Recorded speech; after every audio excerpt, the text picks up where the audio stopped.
a tough season for Jet fans. What does it mean to you now when the team is struggling? I want to kiss you. I couldn't care less about the team struggling. And I want to kiss you. Thanks, Joe. I'll take a huge compliment. You know what? Joe Namath, part of the four-decade team. We'll see these guys at halftime. One man, trapped in a strange world, must defend his honor, his woman, and also that weird cult thing he's into. L. Ron Hubbard was not a nut. He was the sanest man who ever lived. Tom Cruise is the last Scientologist. It's as legitimate as any other major religion, only more so.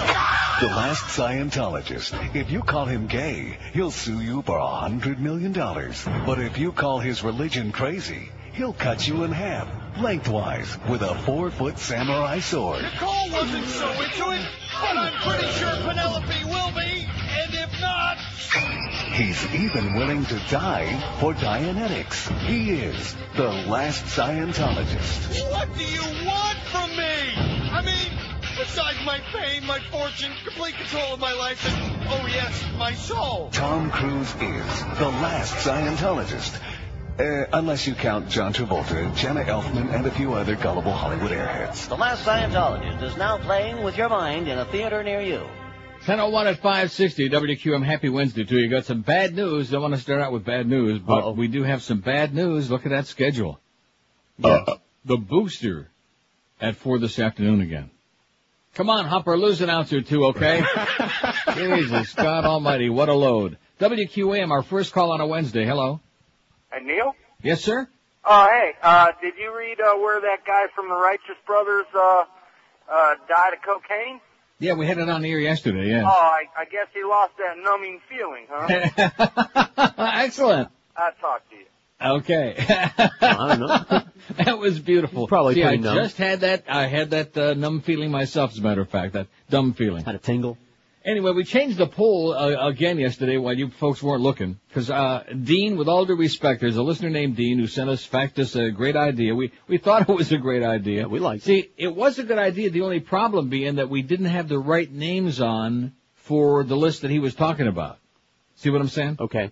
In other words, the original poll was, which celebrity death of 2003 meant the most to you? And we were going along on that, and he said, well, there's so many hostile people in South Florida who, would like to dance on somebody's grave, which we'll get to that eventually today.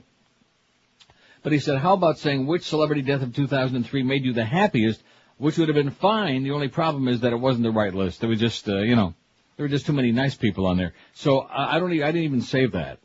Maybe Eric's got it somewhere, like he's got it in his bathroom somewhere. He's going to wipe his ass with it later in the day. I think there were about 460 or 70 votes on that, which wasn't too shabby, but it wasn't really going anywhere.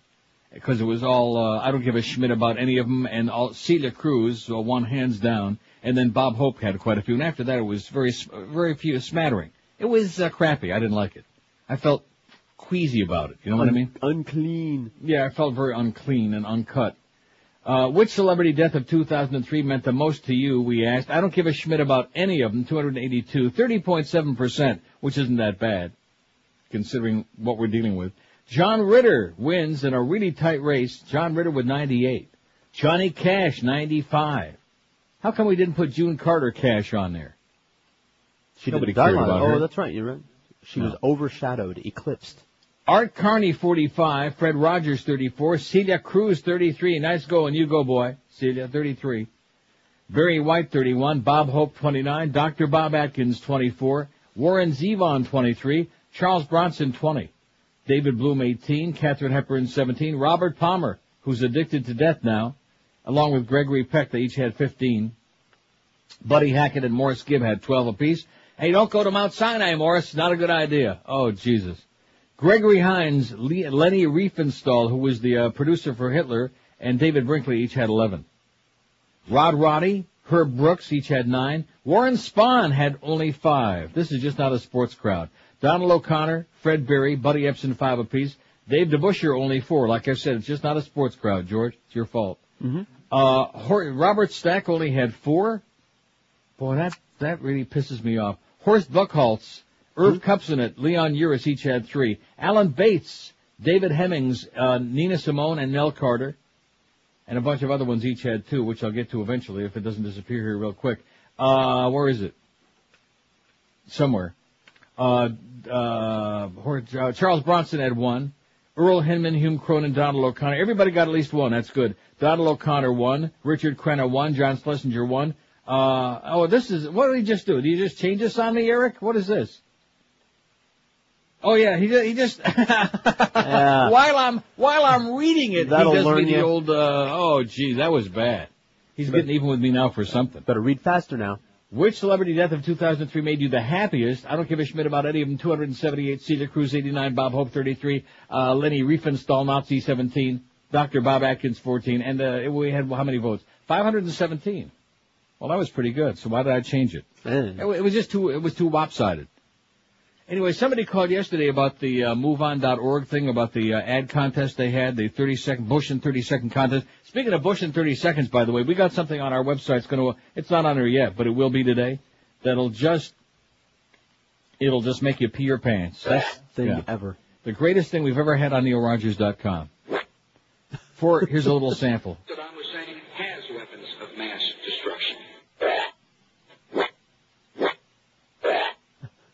Today, the world is safer. Saddam Hussein is not disarming. He is a danger to the world. A free and secure and peaceful Iraq. A free and secure Iraq in the midst of the Middle East will have enormous historical impact. In 4 different outfits, no less. Well, we'll tell you when it's on there. Then you'll be able to have to see it to believe it. And then you can play with it all day, and the thing, too. It's really great. It's a beautiful thing. Anyway, so somebody called about the Bush in 30 seconds contest that MoveOn.org was having, and people like Miss Fudge and other right-wing assholes and the Republican National Committee were making a big song and dance about it, as if MoveOn.org had created those ads comparing Bush to Hitler, which I wish they would have, quite frankly, but nevertheless, They're not as extreme as I am or as honest. So they put this on their website yesterday, which being a member, of course, I got it, and all of you should be getting it too, MoveOn.org. It says, as the new year begins, we'd rather be talking about positive things, and there are plenty of good things happening, but MoveOn.org has come under attack from the Republican National Committee, the RNC, which has launched a campaign of malicious misinformation to divert attention from the creativity and power of the Bush in 30 seconds contest. We need your help to make sure the media don't fall for it. RNC Chairman Ed Gillespie launched the attack on Fox News Sunday. What a novelty. And the RNC followed it with press releases and calls to reporters. The charges centered on 2 ads posted on the Bush in 30 seconds website, which compared President Bush's tactics with those of Adolf Hitler. Mr. Gillespie repeatedly referred to the ads as the Move On ad or Move On's ad, implying that we had sponsored or perhaps even commissioned the ad. He also claimed that we might spend $7 million to run it on TV.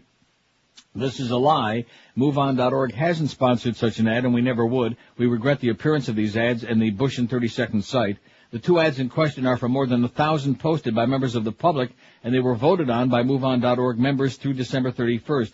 Obviously, the few hundred of you who viewed these ads agreed that they weren't worthy of further broadcast or recognition because they got low ratings. Yesterday, we announced the 15 finalists, all good, hard-hitting, and fair appraisals of the Bush record. In the judgment of the members and others who rated them, the 2 offending ads can only be found in one place on the RNC website. And it goes on about what people ought to do and let the media know that it's a bunch of bullcrap and the same old lies, in which they specialize. And Miss Fudge, I notice, has put this story on her website today, but doesn't really retract the mistake from the one from yesterday, because he also specializes in lies and bullcrap and anything to smear anybody who's to the left of Attila the Hun and might not wear pink panties while listening to this show. Now here's the first poll today. We have 2. The second one is definitely a building poll because there's only one name on it so far. But here's the first one, and this is, I know we've done this before, but this is the last one because we've turned a new leaf now. We got the new year. We're desperate to find our identity here on QAM. We're struggling under Greg Reed's manic leadership. So as a result, starting today, Wednesday, January the 7th, during the 1 to 2 hour, it is a Wednesday, it's usually our hump day hour, but during the 1 to 2 hour, Neil should, and there's only 2 choices, okay? We're not going to give it all kinds of, this makes it pretty queer, you know what I'm saying? Pretty queer cut. Keep playing all comedy bits or dump the comedy bits hour. And as it points out on here, this poll will decide the future of the Wednesday 1 to 2 comedy bits hour. Okay? We'll abide by it. Won't we? Sure, why not? Yes, we will. I mean, well, ordinarily, a lot of times we do polls and say, well, this is just for fun and to kill some good time, and whatever you say, we'll do whatever we want anyway. But not today. If people say they like that comedy bits hour, that's fine. Otherwise, maybe they figure it's just a cop-out, which it is. Yeah. Huh? Right. Well, I mean, it's pretty obvious. Just to try to help us stagger through the week, since George and I are both aging rapidly. Mm-hmm. Poll number 2, which we can get into at any point. What well-known, and I want to make very clear, politicians excluded. Now, it's not that I'm wimping out. It's just that we're wimping out. Well, we just don't need the grief, because we know that if we put, Bush on this poll, right off the bat, here would be Miss Fudge or somebody from Newsmax.com, and they'd be putting it on there about, get the Secret Service in there. They're talking about the president being, that's not, so there would be no politicians on here. What well-known living person's grave would you love to dance on, politicians excluded? Now, the only one we got on there is Absolutely. Mo Howard David. That's the one that, for some reason, came to my mind immediately. There you go again, bashing poor Mo. Right. What well-known living person's grave would you love to dance on? Politicians excluded. So you can add anybody you like on there. Well-known person, not like your next-door neighbor, not Jeff High's former neighbor, Dave Friedman, not somebody well-known. A little bit better known than Jeff High or Dave Friedman. So that's poll number 2. Okay, I'm going to vote. I don't know what to vote on this, because we really need to get with it. You know what I'm saying? Right. And especially, I'm really a little dismayed. I'm worried about the humper, number 1. I guess he's just got a bad case of the flu. It's going around. It could be just that. And I guess Geldy, from hearing him, he was back this morning, but he sounded a little bit scratchy. I think you're all going to have to go into quarantine when I come back to protect me from all the disease you people are spreading around. I won't show up. Huh? I'll stay home in a box. No, you can just wear one of those SARS masks or something like that, and I'll come in hermetically sealed and just slide in through that room. Or a plastic bag over my head. Okay, let's see. Did I vote on this? Here's the thing on the Comedy Bits Hour. We'll keep this up until noon? I don't think that'll be necessary. What do you mean? I think the results are already evident.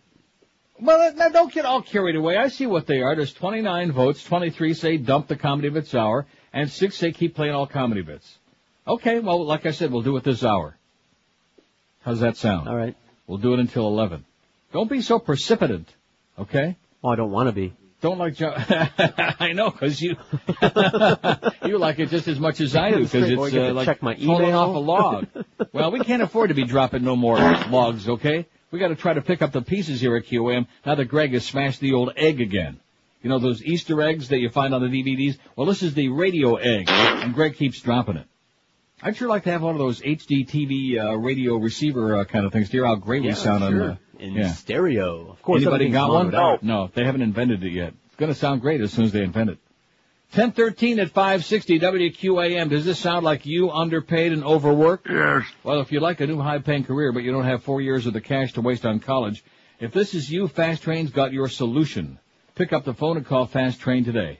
1-866-FAST TRAIN. That one easy call can change your life, because they can have you trained and certified for a high-paying computer network professional career or a high-paying medical computer specialist career in as little as 4 months. You heard right. You can be fully trained and ready for a great new high-paying career in as little as 4 months. Think about it. In just 4 short months, you can be on your way to a life. Whether you're working full-time or part-time, Fast Train offers convenient day, evening, and weekend classes. They also offer job placement assistance, financial aid to people who qualify, too. Fast Train's got locations all over town. There's in Miami, Kendall, Fort Lauderdale, Pembroke Pines, so the chances are there's bound to be a location nearby you. So don't wait. Pick up that phone, call Fast Train today, say goodbye to your dead-end job and your asshole boss, and get a real career and some serious cash to go along with it. Call 1-866-FAST-TRAIN. You can check it out on the web at fasttrain.com, but make that call, 1-866-FAST-TRAIN. We're Sports Radio 560, QAM. To go, X-Lax can help. When you really want to go with X-Lax. Have you been drinking and want to know if it's safe to drive? Yeah. Then get the device that gives your blood alcohol reading in the voice of celebrity boozer Liza Minnelli. It's the all-new Breathalyzer. Okay. Oh, honey, you're at 1.6. You're drunker than Dudley Moore in Arthur, and drunker than I was when I agreed to do Arthur too. Liza Minnelli knows a thing or two about getting drunk, So why not let her tell you just how drunk you are with the all-new Breathalyzer? Ah, sweetheart, you're up to 2.2. You're so drunk, you're either gonna die or marry David Guest. You can even set the Breathalyzer to sing mode. You had too much Cabernet, old chum. You'd better call a cab. But don't take our word for it. Take Liza's word for it. Hi, I'm Liza Minnelli. Whether you're just a little bit tipsy or sloshing up to go home and beat up your gay husband, you need the breathalyzer. I even use it myself. Oh, baby, you're off the charts. Shut up. The Breathalyzer. Call now before the number on your screen gets too blurry to read. 10:18 at 560 WQAM. Happy Wednesday to you. Sun is shining here. It's colder than hell, believe you me. Anyway, we got 76 votes on there, and you see what I mean when you were acting all precipitant there? Yeah, good. I've never been happier to be wrong. I think you got your internet daisy chain going. Starting today, during that 1 to 2 hours, since it is Wednesday, Neil should dump the Comedy Bits Hour, 41. Keep playing all comedy bits between 1 and 2, 35. 41 to 35. And you were ready to throw in the towel there earlier. I know. I told you. Just like Archie Bell and the Drells, baby, our poll is doing the old tighten up. 41-35. Well, whatever they say, we'll abide by it. Now, you still think that we only should limit it to 11 o'clock? Oh, whatever. Until you get the desired result. Yeah, we'll keep doing it for till 5 this afternoon. Until we get the result we want. I really don't care. We want to do what, whatever pleases the audience. Right. That's right. We're here to please. Oh, look at that. Now they're really piling onto it. Anyway, what is it now? 45-35 to dump it. Last night, says this faxer, while flipping my radio dial, he was flipping it on the way home. Phil Hendry came out of my speakers spewing more of his vitriolic rantings. Are you sure? Keyed big time on Michael Moore. Claims his wife read Dude, Where's My Country and got him to try to read it. Obviously, half his family's got some sense, and it ain't him. I listened for 5 minutes while he ripped MoveOn.org and all of its celebrity supporters. Then I started to throw up and hit the off button. Phil has to be getting bonus checks from Cheap Channel. What a piece of schmidt. Fugum, it says. P.S. I attempted to preview the MoveOn.org ads last week since I'm a member, but their attempt at building a working website fell far short of success. Maybe Eric can help them out. It may have something to do with their low turnout. First of all, they don't have a low turnout. That's number one. And number two, I checked them all out yesterday, the ones that were on there. So check it again, MoveOn.org. Okay, get with it. 45-35. I think there's a real battle going on between the two divisions of our audience. See, that's a problem. See, people think I'm just making that up to elicit sympathy or something, but it happens to be true. When you ride the fine line, when part of your rectum is on one side of the line, when you got one cheek on one area and one cheek on the other area. See what I'm saying? Yeah, you need a bigger toilet seat then. Kind of chafes really, really bad. Oh, that thing now, I can't even get it to reboot now, to refresh. But while we're doing that, we can always just watch the president spit out those pretzels. Or change outfits. Or tell another lie. Saddam Hussein has weapons of mass destruction. Oh, it's a beautiful thing. Be sure and let me know as soon as Eric pops that on there. Assuming that happens sometime soon. Anyway, Pete Rose, like I told you yesterday, is full of crap. He's a liar. Yeah, he was a great baseball player, but why does this debate keep raging on and on and on? Who gives a flying crap already, you know it? Yeah. His contention that he never bet on Cincinnati Reds games from the clubhouse is being disputed by two of his reputed bet runners. Former housemate Tommy Gioiosa said yesterday that Rose is lying when he says in his latest autobiography that he never placed a bet from his orifice. Gioiosa said he did so routinely. Paul Jansen, who also told authorities that he ran bets for Rose, also said that baseball's hits king placed wagers from his orifice on a regular basis. I wish he'd just come clean with everything, Gioiosa said in a telephone interview. I just wonder if he'll ever tell the whole story. No. A day after excerpts from My Prison Without Bars were released, Rose's latest version of his gambling scandal and his sincerity were questioned. Since he's not planning any kind of rehabilitation, I don't think it has any kind of sincerity, said Barbara Pinska, who was his spokeswoman at the time. That's the sad part. He dragged himself this far to acknowledge he bet on baseball, but he's still not admitting that he's got a problem. And like I told you here, and I've been telling you for a long time, he's a compulsive gambler with a very serious gambling problem. So the obvious solution is stick his ass next year into the Hall of Fame, get it over with already, and then just say don't ever come to a game again. Just ban him from baseball again for life. Get him out. He accepted a lifetime ban in '89, and then of course they try to allow him to weasel his way back in. No, just get him out. He's a scumbag and a liar. It would be one thing if he was, if he was repentant about it. Right. He's not. 66 say dump the comedy bits hour. 45 say keep playing the comedy bits out of 111 votes. The votes are just pouring in. They're frantic all the way around. Don't you think they're frantic? Oh, sure. Why not? WQAM line 1 may be working. Hello. Wow, again, I get to talk to you. How about that? Perfect timing. On the information thing on the web page and the bedtime stories and all that kind of thing, the interesting thing is that I think people that are informed, like myself, I really don't need, the help to be informed. And the ones that are not informed are too stupid to care, whether they are going to be informed. You know what I mean? Right. They're not going to read it anyway. So it's obviously somebody's reading it. We are getting a lot of people. Maybe 1,000 people a day who read like maybe 10 different stories. What I noticed, too, is a lot of the stories that I see, by the time I've heard you say, or reply to the story or read the story, and I get home and I look at MSNBC or Fox or CNN, whichever news you watch, right? You've already heard the story 5 or 6 times. I only listen to you for your opinion of the story, not necessarily for the information itself. Mm-hmm. Yeah, but I noticed, for example, like yesterday, there were a lot of things that we had on ear here, and I see them on the news this morning. Right. You see what I'm saying? No, not really, no. No, in other words, we had it before it made the mainstream media.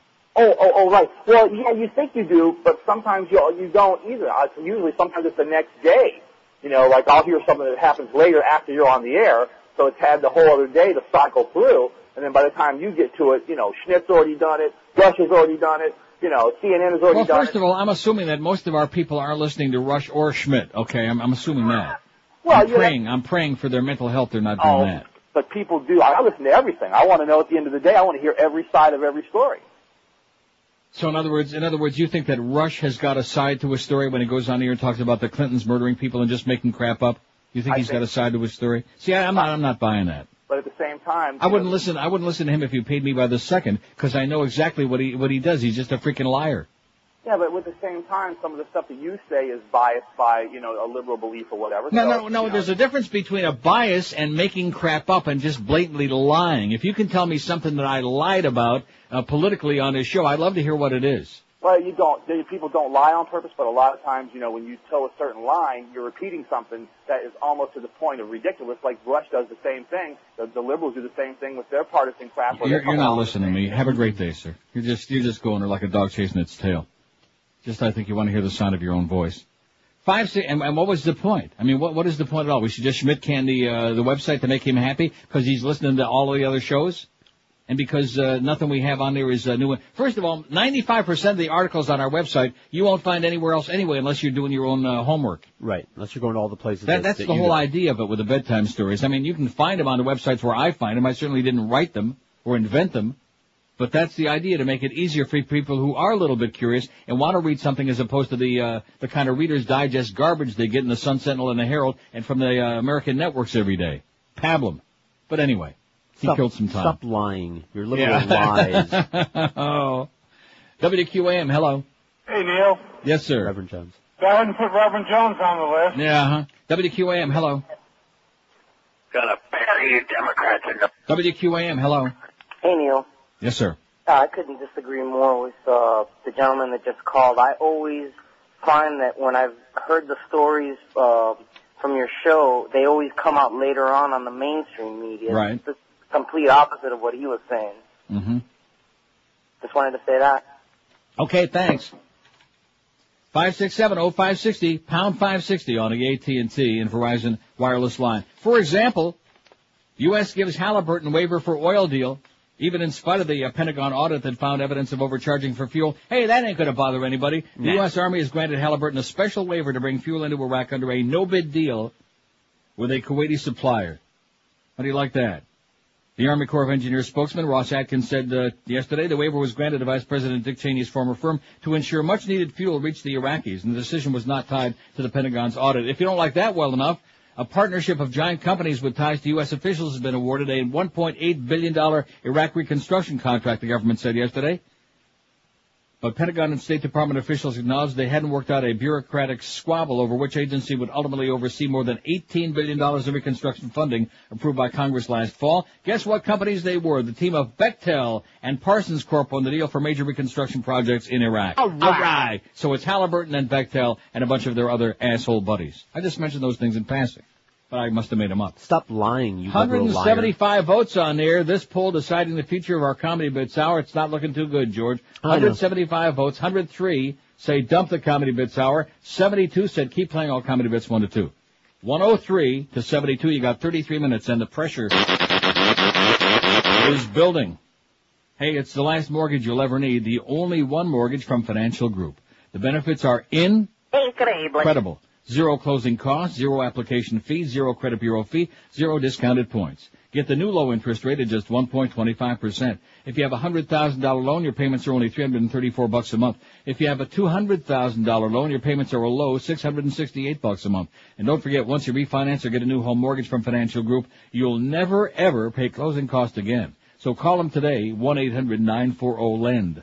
Get the low-rate mortgage you deserve and then move on to your next property without any further cost or expense. You pay 0 underwriting fees, 0 doc fees, 0 closing costs, even when you move to another property. Get the new low financing rate of just 1.25%. It's the only one mortgage from Financial Group. For details, call 1-800-940-LEND and never pay closing costs again. Financial Group, 1-800-940-LEND. Equal housing lender. Restrictions apply. Rates subject to change monthly. 4.21 APR. Live and local. This is Sports Radio 560 QAM. Up the butt. Up the butt. Up the butt. Up the butt. This holiday season, Bechtel introduces the Saudi Barbie. Seems our Saudi friends were upset with the old Barbie since all blondes named Barbie are Jewish. So the good patriots at Bechtel redesigned her to make Barbie Saudi friendly. Because as you know, the Saudis are our friends. They liked us. It had nothing to do with 9/11. Had nothing to do with 9/11. Had nothing to do with 9/11. Had nothing to do with 9/11. Had nothing to do with 9/11. So to cater to our Saudi friends by sliding our tongue further up their smelly hole, meet Alava Barbie. She comes complete with a sand display that lets you bury her up to her neck when she fails to obey. For major offenses, Bandar Ken will yank her head off with a chain, towed behind a realistic Humvee. Bandar Ken sold separately. The no longer Jewish Alava Barbie, now resembling Barbara Eden, who was Jewish. You can tell it's Bechtel. It's swell. 1032 at 560 WQAM. We have 212 votes on there, man. Look at that. Yeah. Dump the Comedy Bits Hour, 122. Keep playing all Comedy Bits 1 to 2, 90. 122 to 90. Got those numbers down? Got it. Okay.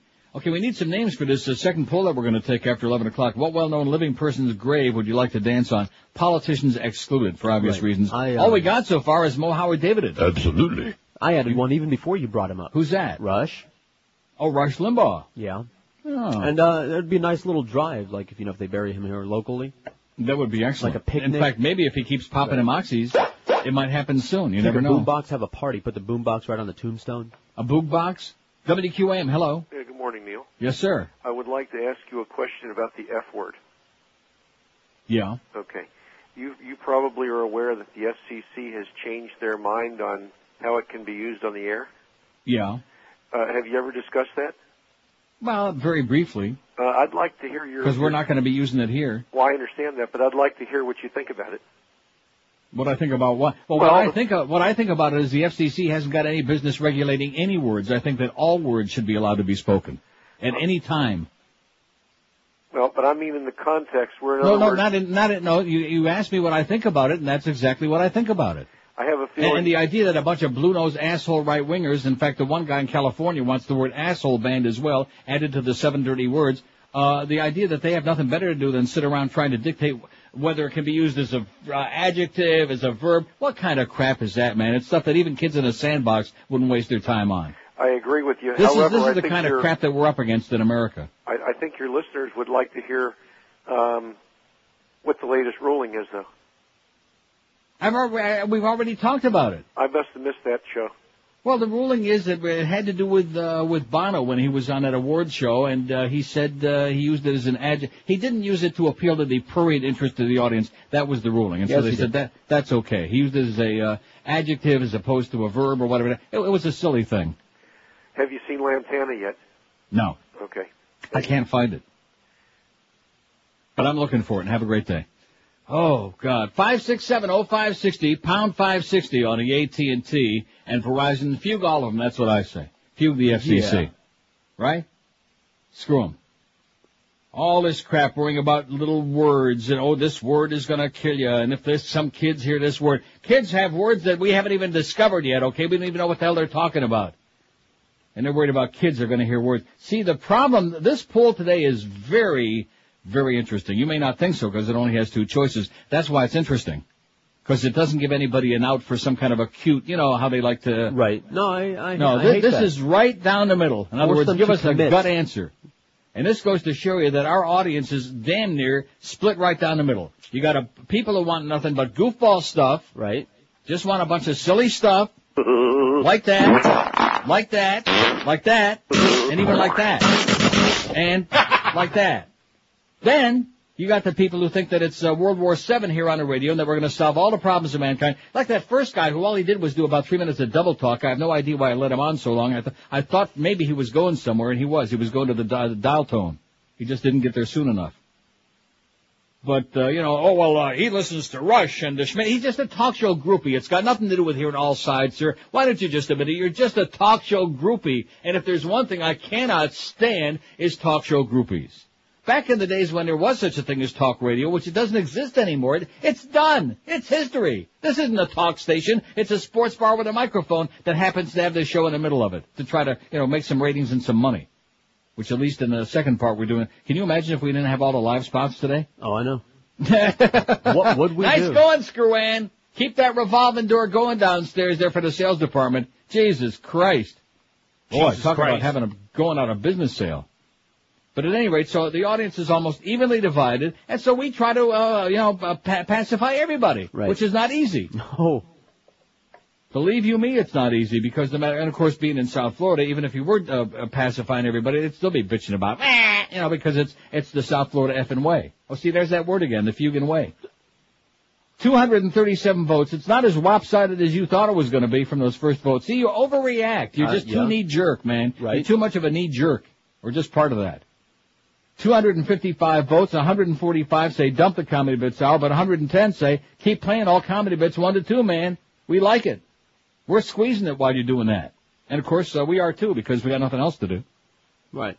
Now, what is the deal with 1 and 2? I know, see, there's something strange about those two lines, especially 1. WQAM. Nice talking to you. Have a nice day. That was better than the first call. WQAM, hello, or the second one. QAM, hello. What about Bosnia, Neil? What about Dropping Dead would be good. In fact, let's get his name and put it on the list.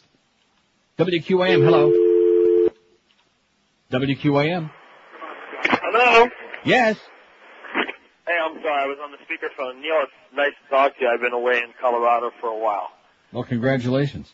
This is Shoe Steve, man. How you doing? Oh, God. Come on.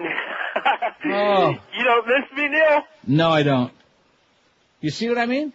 Oh, I know. I know what you mean. It's a parade of chronics, man. We can't even get, I gave one name for the list and you gave one and that's it. We got a list of 2 so far. I faxed you some. At least they're there. Holy cow. Holy chow, man. It's unbelievable. Well, they're zeroing in. Once we get past 11 o'clock, they can, it's like Gerald Ford. They can't walk and chew gum at the same time. Man, this is Shoe Steve. We want, in fact, I almost am tempted to put his name on the list, except nobody knows who that is. No. Oh, God. What does it take to get the message to these misfits, including the ones whose names I won't mention, because at least we have successfully, unless you're getting faxes from those 2, you know which ones I'm talking about. Yeah.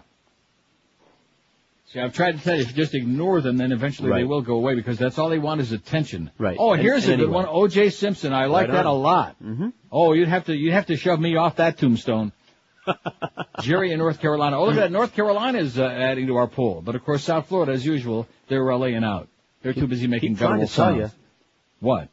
About North Carolina. It's complex. Yeah, it's complex, all right. Here's one that says, I'd like to put Martha Stewart on there. Oh, man. Okay, we put Martha Stewart on there. Also, with no disrespect to Joe Rosa or the Mo Man, if you're looking for a permanent 8 to 10 host, Boog Shambi, that's so wrong. You are so full of it. Neil in the Keys. You got a good name, Neil, but change it, please. Boog Shambi is the best out there. I realize he's a baseball commentator, but even for a little while, he should have that spot. Guess what? Boog is great. He's great at the Marlins. He ought to be, he's one of the top play-by-play people in the country. He ought to be like pushing that damn Dave Van Boring out of there, do the whole game himself. He's going to be on for the Humper this afternoon. But when it comes to doing a talk show, that's not his bag. Is that a nice way of putting it? That's just not his thing, you know? He does kind of rock and roll talk show, you know what I mean? It's not his, and he doesn't say anything. He's like too mamby-pamby for me. Plus, it says, let's get Warren Cromartie back. I vote for the Mo and Crow show. Neil in the Keys, who's obviously been imbibing just a wee bit too much. He's still got a little bit too much holiday cheer in his system. 152 to 119. Negatory on the 1 to 2 Comedy Bits Hour. 152 to 119. Get those votes pouring in there now, man, because you only got 20 minutes to be heard, to make your voice count. Hey, I'll tell you one thing. If you're counting the hairs left on your head because they're like single digits, here's the answer for you. Get you some new hair from Charles Alfieri. It's just amazing to me. I guess there must be a lot of money for some people in this because everybody and their brother-in-law now is peddling hair systems, and they got the best-looking piece, and they got this, and they got holes they're going to drill in your head, and they got magic pills that'll make your hair grow. It's all a bunch of crap. The only thing you want to really get involved with is the natural hairline system from Chuck Alfieri because it's the best one going at any price. It looks like real hair that's growing out of your scalp. That's why it's called the natural hairline system. For over 25 years now, Chuck's been working with the famous and not so famous, making them look sensational. And the reason the famous and rich go to him is because, like I said only moments ago, even if you got zillions of dollars, for no price at all can you get a better looking piece. And you can save an extra $200 off the already reasonable price by mentioning Neil Rogers when you call the Charles Alfieri Studios. You have nothing to lose but that bald spot because everybody gets Charlie's 30-day About 30, man. guarantee. After a month, if you don't love the way it looks and feels and smells, if you're not getting lots and lots of action that keeps you like almost drained round the clock, then return it for a full refund, no problem at all. So get yourself some hair for the new year and the rest of your life by calling Charles Alfieri and checking out that natural hairline system. The number to call is 1-800-321-2413. 1-800-321-2413 or log on to their world-famous website, charlesalfieri.com. Live and local. We're Sports Radio 560 QAM. Andy. What? Are you listening to me? No. He's back in jail, re-singing his classic hits for his latest release. It's Glenn Campbell, live from the Maricopa Dunes. I'm an old drunk cowboy. When I can't see the lines, I start weaving all over the road. By the time I find my penis, I'll be sober. I am the Tunes. I have a cellmate. His name's Jerome. Galveston, honey, Galveston. Out my butt, the gas keeps flowing. My green underwear is now glowing. I'm doing time in Maricopa County. I'm mixing booze with Lexapro. I was a big star, but now I'm just a washed-up cranky old asshole. Glenn Campbell. I want to douse him with lighter fluid and set his ass on fire. That's just how much I hate Dick Van Dyke. Yes, Glenn Campbell re-sings his all-time greatest hits live from the Maricopa Dunes. Available wherever cigarettes are traded. 10:45 at 560 WQAM. So somebody just faxed us this very disturbing story from the Lakeland Ledger. Representative Katherine Harris travels to Washington today to meet with White House officials and other political leaders over the next 2 days to tell them whether she'll run for a Senate seat being vacated by retiring Senator Bobby Graham. May I stop you a second? Yes. Rich Pachter sent this. Once is enough, Rich. Thanks. Sent what? This story. Yeah, once is enough, Rich, okay? Calm down. Well, what is with the chronics all of a sudden? We got Shoe Steve hyperventilating there. Go back to Colorado, okay? Get yourself in a bad skiing accident. And Rich Pachter, Jesus, put it back in your pants, Rich, and just calm down. And we're not promoting your kids' band appearances anymore either. The Sarasota Republican said yesterday she's made her decision but feels obliged to inform others privately before announcing it. And he writes on here she's running. Yeah, she's running all right, and the Bush people aren't too happy about that because it'll be an ugly reminder of the fact that she was there to help fix the 2000 election. Her and Teresa Lepore and Jeb Bush and a bunch of other goyim. So there you go. She's going to be running. Speaking of faxes. What chances she got against that Martinez guy, huh? Yeah, she's no spick. You got a guy named Martinez who's a Republican in Florida, and you got a winner. Yeah, even beady-eyed old Bobby Martinez, our ex-governor. So Jason from Miami Lakes sends a fax that we can't see. It's a big blob. So email it, Jason, like he offered to on the fax. What is it? It's a picture of Mo all doctored up. We'd love to see it, but we can't. Absolutely. Yeah. Email it to George, and we'll hop on it. We got a lot of work for Eric to do today. He's working on that Bushmeister thing. Casey tuned in late, which is horrendous. Huh?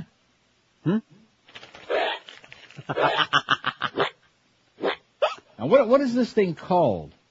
It's called Dishonest W, lying action figure. Taking every action we can to prevent the Iraqi regime from using its hidden weapons of mass destruction. We cannot let terrorists and rogue nations hold this nation hostile or hold our allies hostile. Yeah, we don't want to be hostile toward El Presidente, but we will continue to be. In spite of those right-wingers who'd like to shut us up between now and November. Ain't gonna happen. Ain't gonna happen. 310 votes. We got 13 minutes, and it's, I don't know, I guess it's not that close. On the 1 to 2 hour, Neil should dump the Comedy Bits Hour, 173. Keep playing all Comedy Bits on Wednesday, 1 to 2, 137. 173 and 137. In fact, we got the same three numbers there. I got some good stuff here today I'm going to read. I'm sorry.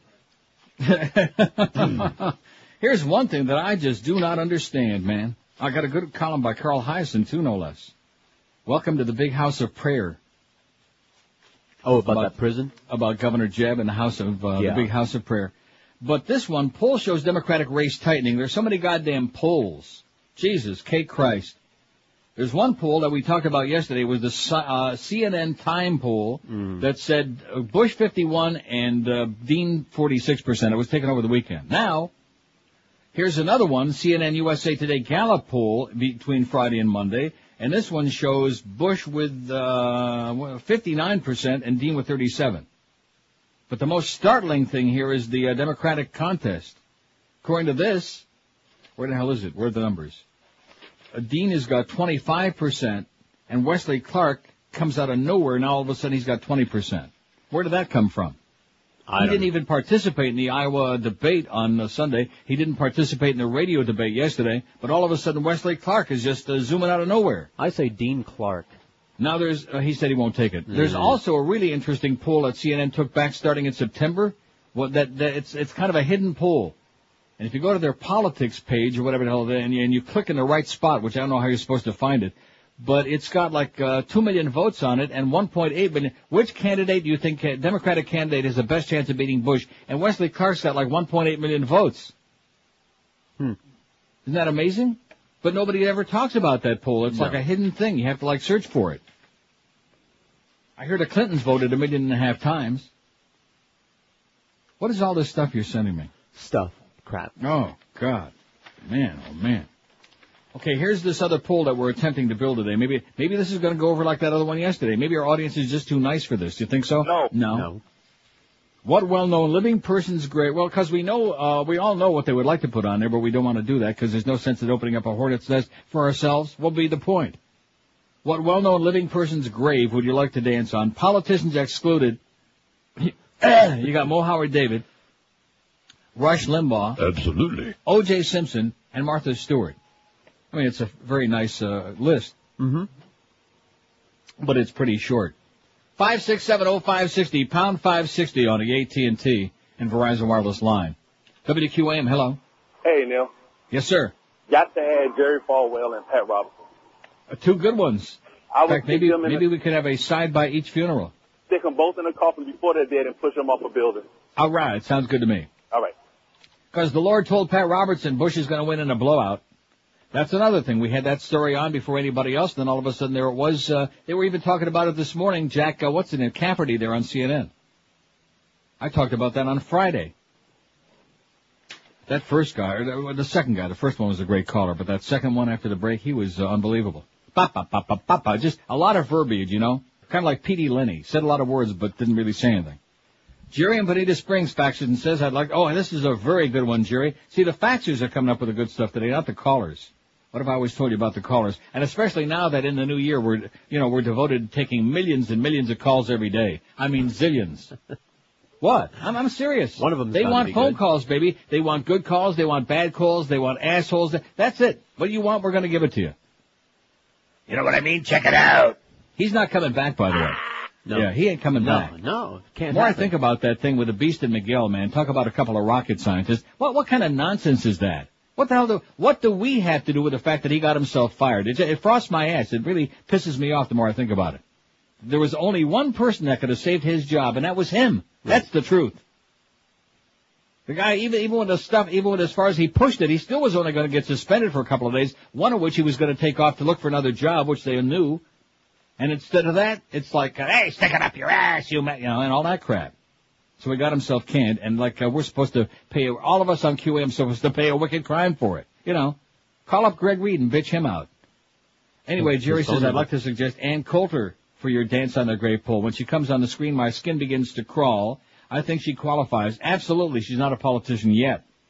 As far as your first poll goes, I vote to dump the 1 to 2 comedy bits. I do turn the show off at 1 p.m. on Wednesdays. I love the comedy bits as a lead-in after the breaks, but 1 hour straight is just too much. Thank you, Jerry. I think you're going to win all the way around. He's a good faxer. Yes, he is. 348 votes. We got 7 minutes to go. You better hop on there right now. Starting today, Wednesday, January 7th, the first day of the rest of your life, or whatever that is, during the 1 to 2 hour, Neil should dump the comedy bits hour, 196. Keep playing all comedy bits, 152. I mean, you're not going to catch up, George. You lost. I know. Because I know what you want. Well. But the bottom line is, it shows you that incredible division there. You got the division between the people who want to hear life and death, and then the division between that crowd. You know what I'm saying? That crowd. And that crowd too. They haven't voted yet. WQAM, hello. QAM, hello. QAM? Yes, sir. Neil? Speaking. Hey, one for the poll, Neil. Okay. Bill O'Reilly. Bill O'Reilly is an excellent one. Excellent. And also, I'd just like to say, I mean, once and for all, Pharrell sucked. I never liked that guy. Okay. I don't know. I didn't see the talent there, Neil.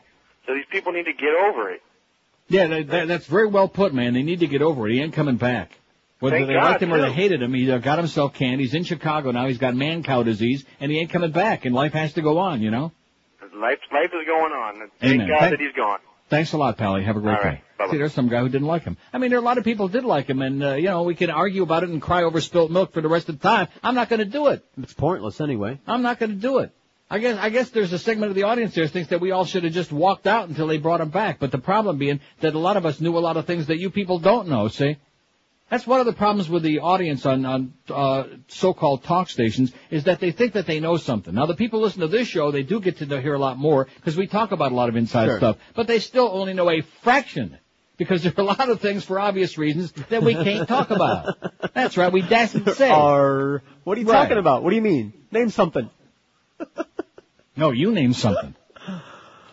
No. Yeah. What well-known living person's grave would you like to dance on? Politicians excluded. I got a good one. How about Greg Reed? All right. Oh, yes. With the grief that he's, when he changed the time of this show, I don't want to go through it again. They know what I'm thinking. That was so outrageous and so outlandish. And the fact that Muff and Clarence, they're a couple of real weak sisters, man. You talk about the original weak sisters, that's them. What are they going to say? The fact that they sat back and allowed that. Allowed it as if. As if they have any power, which they don't. Between the two of them, there's not even a half a nut. 360 votes, 201 negatory on a comedy bits hour, 159 say, keep it, please. Not looking too promising with 5 minutes to go, man. Looking pretty grim. WQAM. Hey, I'd just like to add a name to that list if I could. Go right ahead. Who is it? This is Barry. Yeah. Yeah, I want to add name onto that list. What's the name, Barry? Howard Stern. Howard Stern. Okay, you want to dance and you and Baba Booey can dance on it. Yeah, I'd love to. Thanks a lot, Barry. Have a great day. All right, you too. I'll try. Sun is shining. It's about 100 below zero. It's beautiful. It's one of those picture postcard kind of days in Toronto. That's the weather for you, just in case Paul Castronova is listening. And by the way, where'd your audience disappear to, too? I guess he don't have no Spix listening either, huh? No. You just wait till a week from Friday, boy. That's the big day when that fall book comes out, and we're going to be in tears. That's okay. It had to happen sooner or later, right? Right. Sooner or later, we had to get dethroned. It gets a little old. Even Elvis got tired of hanging on the throne. 374 votes before as we go into the break. 374 on that 1 to 2 hour. 211 say Schmidt can it. 163 say keep it. Please, please. George is saying pretty please. My phone was just ringing, and I'm sure that's Eric asking for a confirmation about when we're switching this thing. We're switching at 11 o'clock after I'll print it out at 11 o'clock, and right when the little hand hits the big hand, he can switch. Print it out. Print it out. 10:57 at 560 WQAM. Get out of the house and get out of the kitchen. Head for the Emerald Coast Chinese Buffet, the #1 Asian buffet in the universe. They can really do a great number for you. In fact, if you have a whole gang to take over there, no problem at all. They can accommodate groups, a whole bunch of people, even. About 30, man. That's right, and maybe even bigger. Start out your mouth-watering eating experience with all kinds of different delicious soups, like wonton and egg drop and hot and sour and all that. 6 different soups you can try. Dozens of succulent entrees to suck on. New York strip made to order at their sizzling Asian grill. Their brand new seafood Saint Jacques. Enjoy oysters on a half shell every night. And there's Alaskan stone crab, middle neck clams, jumbo shrimp scampi, and now for the first time, steamed Maine lobster on the weekends. If you have any room left in your big pupik, sample their hand-carved prime rib and their new week Thai specialties too.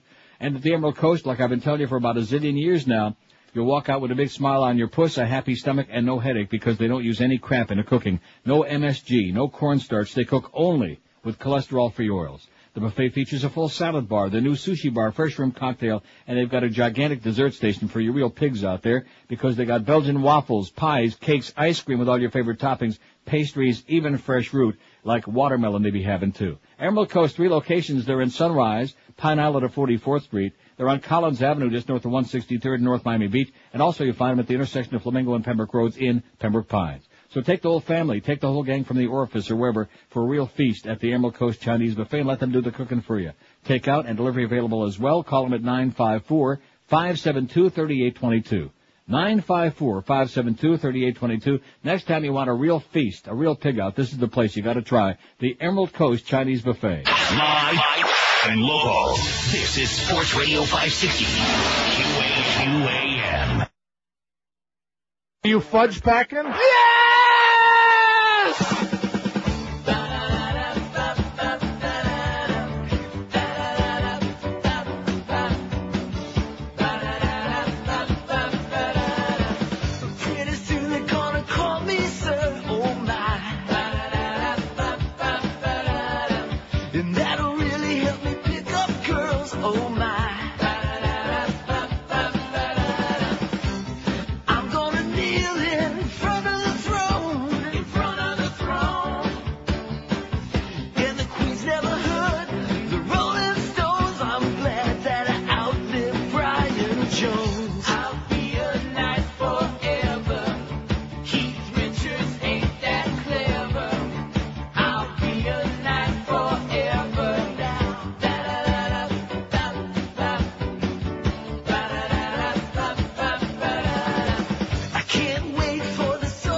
At 560 WQAM. The Bush doll is up on our website now, neilrogers.com. It is a must, believe you me. Once you start playing with that, you won't be able to put it back in your pants. It's a beautiful thing. And if you're want something to munch on too, you can grab some of them pretzels that the president keeps puking out. There's an infinite supply in there. Yeah, there's a little snack for you. An unlimited supply. Just keep popping it. I just had a brilliant idea, like a Pez dispenser with his head on it. That's not a bad idea. He could pop Pez out of his mouth. Anyway, check it out. Now, I'm looking at the new poll is up there, and we got a couple of more suggestions. We got Roseanne Barr and Mike Tyson, which sound excellent to me. Which well-known living person's grave, other than politicians excluded, would you like to dance on? Do a little Kazatsky on. Maybe do the twist. We got Ann Coulter, Mo Howard, David, and Rush Limbaugh each have one. Now, I voted, of course, for Mo because I don't want to let my buddy down. You must have voted for Rush. I haven't voted yet, but I will. Oh, really? Then who voted for Ann Coulter and Rush Limbaugh? I'm about to vote for Rush. Somebody must have hopped in there real quick. Well, why is that? Just because he got drunk in Naples? Oh, you mean Rush Limbaugh? Although, okay, look at that. 5670560. Now, what is this? The new and improved MP3 show archives also are done. Thanks, Eric. You're the best, baby. Even though you used to be a real pain in the ass. Look at the way he's reformed himself, huh? It goes to show you. I'm going to vote for Bill O'Reilly. If Pete Rose would just, take a look at our Eric up in Orlando as an example, he could, rehab himself. But Pete Rose doesn't want to. All Pete Rose wants to do is sell a bunch of books and signed autographed baseballs and paraphernalia and get more money to gamble with. That's all he wants. That's what it's all about. Speaking of the website and things for it, Jason texts again. Jason, bless your heart. Jorge at WQAM.com or Jorge at NeilRogers.com. Don't send an email to the WQAM website under Neil's name. As if. Yeah, that link is supposed to have been, was supposed to have been removed, not the link, but the ability to email. That was supposed to have been disabled 100 years ago, but they won't do it because that requires a whole bunch of song and dance over there in Naples by corporate. It's so stupid, man. Everything goes back to Bob Vermouth. They have to have their hands on everything over there in Naples because, God forbid, we might do something like pornographic on this show or something evil or whatever the hell. You know, there's such a bunch of goody two-shoes. No, seriously, we ought to bring Pharrell back just to piss them off. Anyway, This is a good idea. Add Pete Rose. I was thinking about this earlier. That would be like piling on, but why the hell not? He's a lying sack of crap. I despise him, man. He was a great ball player. That's fine. You know, maybe Hitler played the violin real well, too. I don't know. I mean, everybody does something well, but the bottom line is he's a scumbag, Pete Rose. So it says, please put him on there. The story is no longer relevant. Who cares? Exactly. Larry in Arcadia. Good going, Larry. You're right. Who gives a flying crap? Goes to show you. I mean, there's nothing else going on in the world of any importance, right? So, and speaking of important stories, Michael Jackson had to return his passport today. Il Passaporto. Aww. Yeah. Well, he never did make that trip to England. They didn't want him there anyway. He was too busy having a party in his pants. 5670560, pound 560 on the AT&T and Verizon wireless line. Only 8 votes on this new poll. Maybe they haven't got their name on there yet, the one that they're looking for. That shocks me. Or maybe they're looking to find some illegal aliens that they can hire real cheap. Now that they're all legal, the president says, no problem at all. Amnesty for millions of illegal immigrants. That's a very Republican concept. You betcha, because it makes nice, cheap labor for all their friends in big business. So he used to be here illegally, but guess what? We're going to wave our magic wand. I'm waiting to hear it. There you go. And now all of a sudden, illegal is legal. All right. Yeah, because we like that cheap labor for all our good buddies. Well, shipping the jobs overseas is more expensive than just giving them to illegals right here, giving the people jobs away. And, of course, it looks a lot better, like we're creating jobs. Yeah. 32 votes. Rush Limbaugh, they'd like to dance on your grave, Rush. Pop a couple of more. O.J. Simpson, 8. Mo Howard David at 5. I think we finally found a poll that Mo can't even compete in, you know? He's only got 5. Ann Coulter, 3. He's up against some pretty stiff competition. 1 for Pat Robertson and none yet for Falwell, O'Reilly, Greg Reed, Howard Stern, Roseanne Barr, or Mike Tyson. I guarantee you there'll be some closet people in the building vote for Greg. Very surreptitiously. They'll crawl around somewhere. Find a computer. Hop on it. Now, this sideways writing for a minute, this scared me, because I'm going to love to hear your bedtime stories between 1 and 2 on Wednesday. Listeners who hate your stories are the ones who want Bush to win. Keep the pressure on, says Anthony. Oh, this is from really Anthony, our Jamaican friend. Thank you, Anthony. He likes the bedtime stories. Well, we just can't afford to overdo it because we can't afford. He brings up a point. Instead of bits, say the bedtime stories. No. For Wednesday? I don't like predictable things. That was one of the mistakes with that 1 to 2. I don't like. You're right. Well, this hour we're going to do this, then this hour we'll have George speaking Espanol, and this hour we'll have Josh sitting in there picking his nose. Mi lápiz es grande y amarillo. No. I like being unpredictable. Let's see, Larry King. That's a good one. A lot of people would love to snap his suspenders as they were dancing on his grave. Rosie O'Donnell, that big fat bull dyke, they'd love to dance on that piano case. Rosie O'Donnell. Let's see, does Karl Rove count? He's not an elected or appointed politician. Nah, he's a politician. I mean, not that I have any, what about Bob Novak? What about him? Let's stick him on there, huh? Good old lying sack of crap Bob Novak, who never met a CIA agent that he didn't want to out if it was politically good for the right wing. You notice that investigation's really coming along good. Oh, yeah. You notice that? They are really working on that feverishly. Anyway, here was the first result. I got bad news for you, George. I'm sure you probably took a puke. Whatever. I guess Eric finally Schmidt-canned about a minute or two after 11. 401 votes in an hour. That's not too shabby. I can remember back in the early days when we started with the website. Mm-hmm.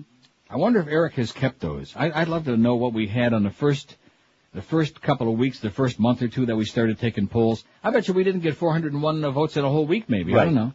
Right? Right. We get it in an hour now. Of course, when you're on, we get, how many we get when you're on? About 30, man. No, come on.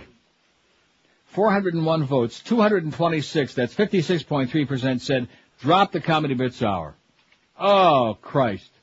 So, like I said, we go along with the audience. I just dropped it. 175, though, said, keep playing all comedy bits in that hour, please. 226 to 175, 56.3% to 43.6%. 51 vote margin. Still pretty tight compared to what you thought it was going to be, because it was like 29 to 23 right off the bat. In fact, what was the margin? 51. See? So if it wouldn't have been for that early thing, it would have been nip and tuck, nose to nose. It would have been really, really tight. Tighter than Britney's butt. There's a thought I planted in everybody's mind for the day, huh? And that guy, I want to say it again, he is so frickin' ugly. Oh, have you seen him? What? His ears are bigger than his head. Yeah, he can just fly away like Dumbo, that's right. They stick up over the top of his head. Just flap his arms a little bit and fly away. But the pictures don't really do his ugliness justice. They really don't. He looks fairly human. His even with ugliness the big ears. is injustice. But man, oh man, if you saw that thing on TV yesterday where they were actually talking to him like he was moving, like a living person, it was scary. He definitely was auditioning for Porky's. And so, I still believe it was just another publicity stunt and more, because she's losing out to Christina now. Christina's passing her in popularity and her album isn't selling for crap. And so, now she's becoming like Mariah Carey, Why won't anybody buy my music? Well, because you can't sing. That's probably a good reason. Yeah. Although at least she looks good as opposed to Mariah with that one big gigantic breast in the middle of her chest. But, hey, Mariah, we know you're a bull dyke. That's number one. And number two, you can't sing. Other than that, you're great. And you're an annoying bitch on top of that, and Luis Miguel still ain't interested. Yeah, but you forgot about her acting. Yeah, that's really good. I'm almost tempted to put her on that list, I'm going to put her on the list, Mariah Carey. She won't get any votes, and I can't change my vote now, but I'm putting her on there anyway. She bugs me. Hey, Mariah, I'll do a little tap dance on your grave. I'll be the one. Russia's got 27. Politicians excluded. What well-known living person's grave would you love to dance on? Rush 27, OJ 15, Pat Robertson 11, Ann Coulter 10, Mo has only got 9. I told you, he's in the minor leagues when it comes to this crowd. Jerry Falwell 5, Bill O'Reilly 3, Greg Reed's got 2. Nice going. Oh man, I bet you Josh was one of those. Just a joke, Josh, just calm down. I know he needs the job, it's just a joke. I think he did it. Greg Reed's got 2, Roseanne Barr 1, Mike Tyson 1, Pete Rose 1. Maybe Beaner Boy sneaked back in and he voted. Hola. Yeah. Howard Stern, Larry King, Rosie O'Donnell, Bob Novak don't have any out of the first 85 votes. Well, there is some heavy-duty stuff going on here, you know what? And don't forget to go to, even just like that one guy, if you don't care about our bedtime stories on the website, if you don't want to read them, either you're too stupid or you're too smart for us, you already know all of that stuff. Still go on there and take a look at that Bush thing, man. That is so beautiful. That is, even the Bush liquors, well, except the ones that don't have any sense of humor. Like I said, the Bush people won't like it because they don't have any sense of humor. I mean, when it came to the Clintons, man, or Al Gore, right. Nothing was too good. We couldn't play all the Clinton bits enough time. See, we can laugh at our own people, and believe me, they deserve it. Like wooden Al Gore, for example. Sure. Or philandering Bubba, all of these things. Drunken Ted Kennedy. We can laugh at our own people, but boy, if you make fun of the Republicans, man, that's disrespectful, Neil. You're too partisan. God. Yeah. And as far as those people are concerned, screw them. Anyway, Dishonest W, lying action figure. It's just a beautiful thing. I'm so motivated I actually got my little speaker over here so I could play puking the pretzels out. And every time you press it's got like a stoplight. It's got blue, green, red, and yellow buttons. And every time you press a button, like if you want to hear a lie from the president. Today the world is safer. Yeah, there's one. Or if you wanted to say something stupid. A free and secure and peaceful Iraq. A free and secure Iraq in the midst of the Middle East will have enormous historical impact. A piance-freance, which is what we all have been hoping for all of our lives, is a piance-freance. Or if you want to change the outfit he's wearing from that G.I. George to, there you go, to Prison George, to, I like the straight jacket there. Yeah, the straight jacket one, like Sheridan on Passions. With the cinch sack straps. And then, of course, there's the one with that Brooks Brothers suit. He looks like Greg Reed. Or if you want to see him choking on the pretzel, there you go. But the good news is he spits them out. Why, I didn't realize that whatever garb you have him in, he still has that on when he's puking out the pretzel, see? Oh, yeah. You gotta see this, baby. Try it. You'll be playing with it all day. And the damn Bush thing, too. High and low. This is Sports Radio 560. QAM. Woohoo! The wonderful thing about Roy is Roy has a tasty head. They said I was trying to save him, but I wanted his head instead. It's munchy, munchy, munchy, yummy, fun, fun, fun, fun, fun. Oh, the wonderful thing about Roy, oh boy, is now he ain't got none. Now, Roy, he ain't got none. Roy. 11:17 at 560 WQAM. I got a great idea because we had so many, almost 45% of the audience out there wanted to keep the 1 to 2 Comedy Bits Hour. Okay. I'm thinking like maybe one Wednesday a month. Like maybe the first Wednesday of each month. It's just a joke. I'm just kidding. I was gonna say, Mr. It's just a joke. It's gone. Kiss it goodbye, as Bob Prince would say. Kiss it goodbye. We enjoyed it. I thought it was fine. It was a lot of fun. Sure. It's not that we were like just totally walking out of the room or something or screwing off or going to lunch early on that day. We were like trying to put together a bunch of stuff that we thought would amuse yous and stuff like that. But they don't like that. They figure, too much of a good thing. 37 say, Rush Limbaugh, they'd love to dance on your grave, Rush. Oh, God. What a party we could have, huh? We could all be popping whatever you like, whatever poison you like. We'd be in ecstasy. O.J. Simpson, 21. Pat Robertson, 15. The Lord told him it's going to be Bush in a cakewalk. Bush by a mile. That's right. The Lord and told if him God's that. Voting, no one else has to. What a drooling asshole, man. No, see, he's not the asshole. The people that watch that 700 Club, the people that watch and subsidize his garbage, they're the assholes, but man. Neil, don't you see that when he prays, he scrunches his eyes? Yeah. That means he means it. Mo Howard David has tied Pat Robertson, though, with 15. Nice going, Mo. I didn't know you had it in you.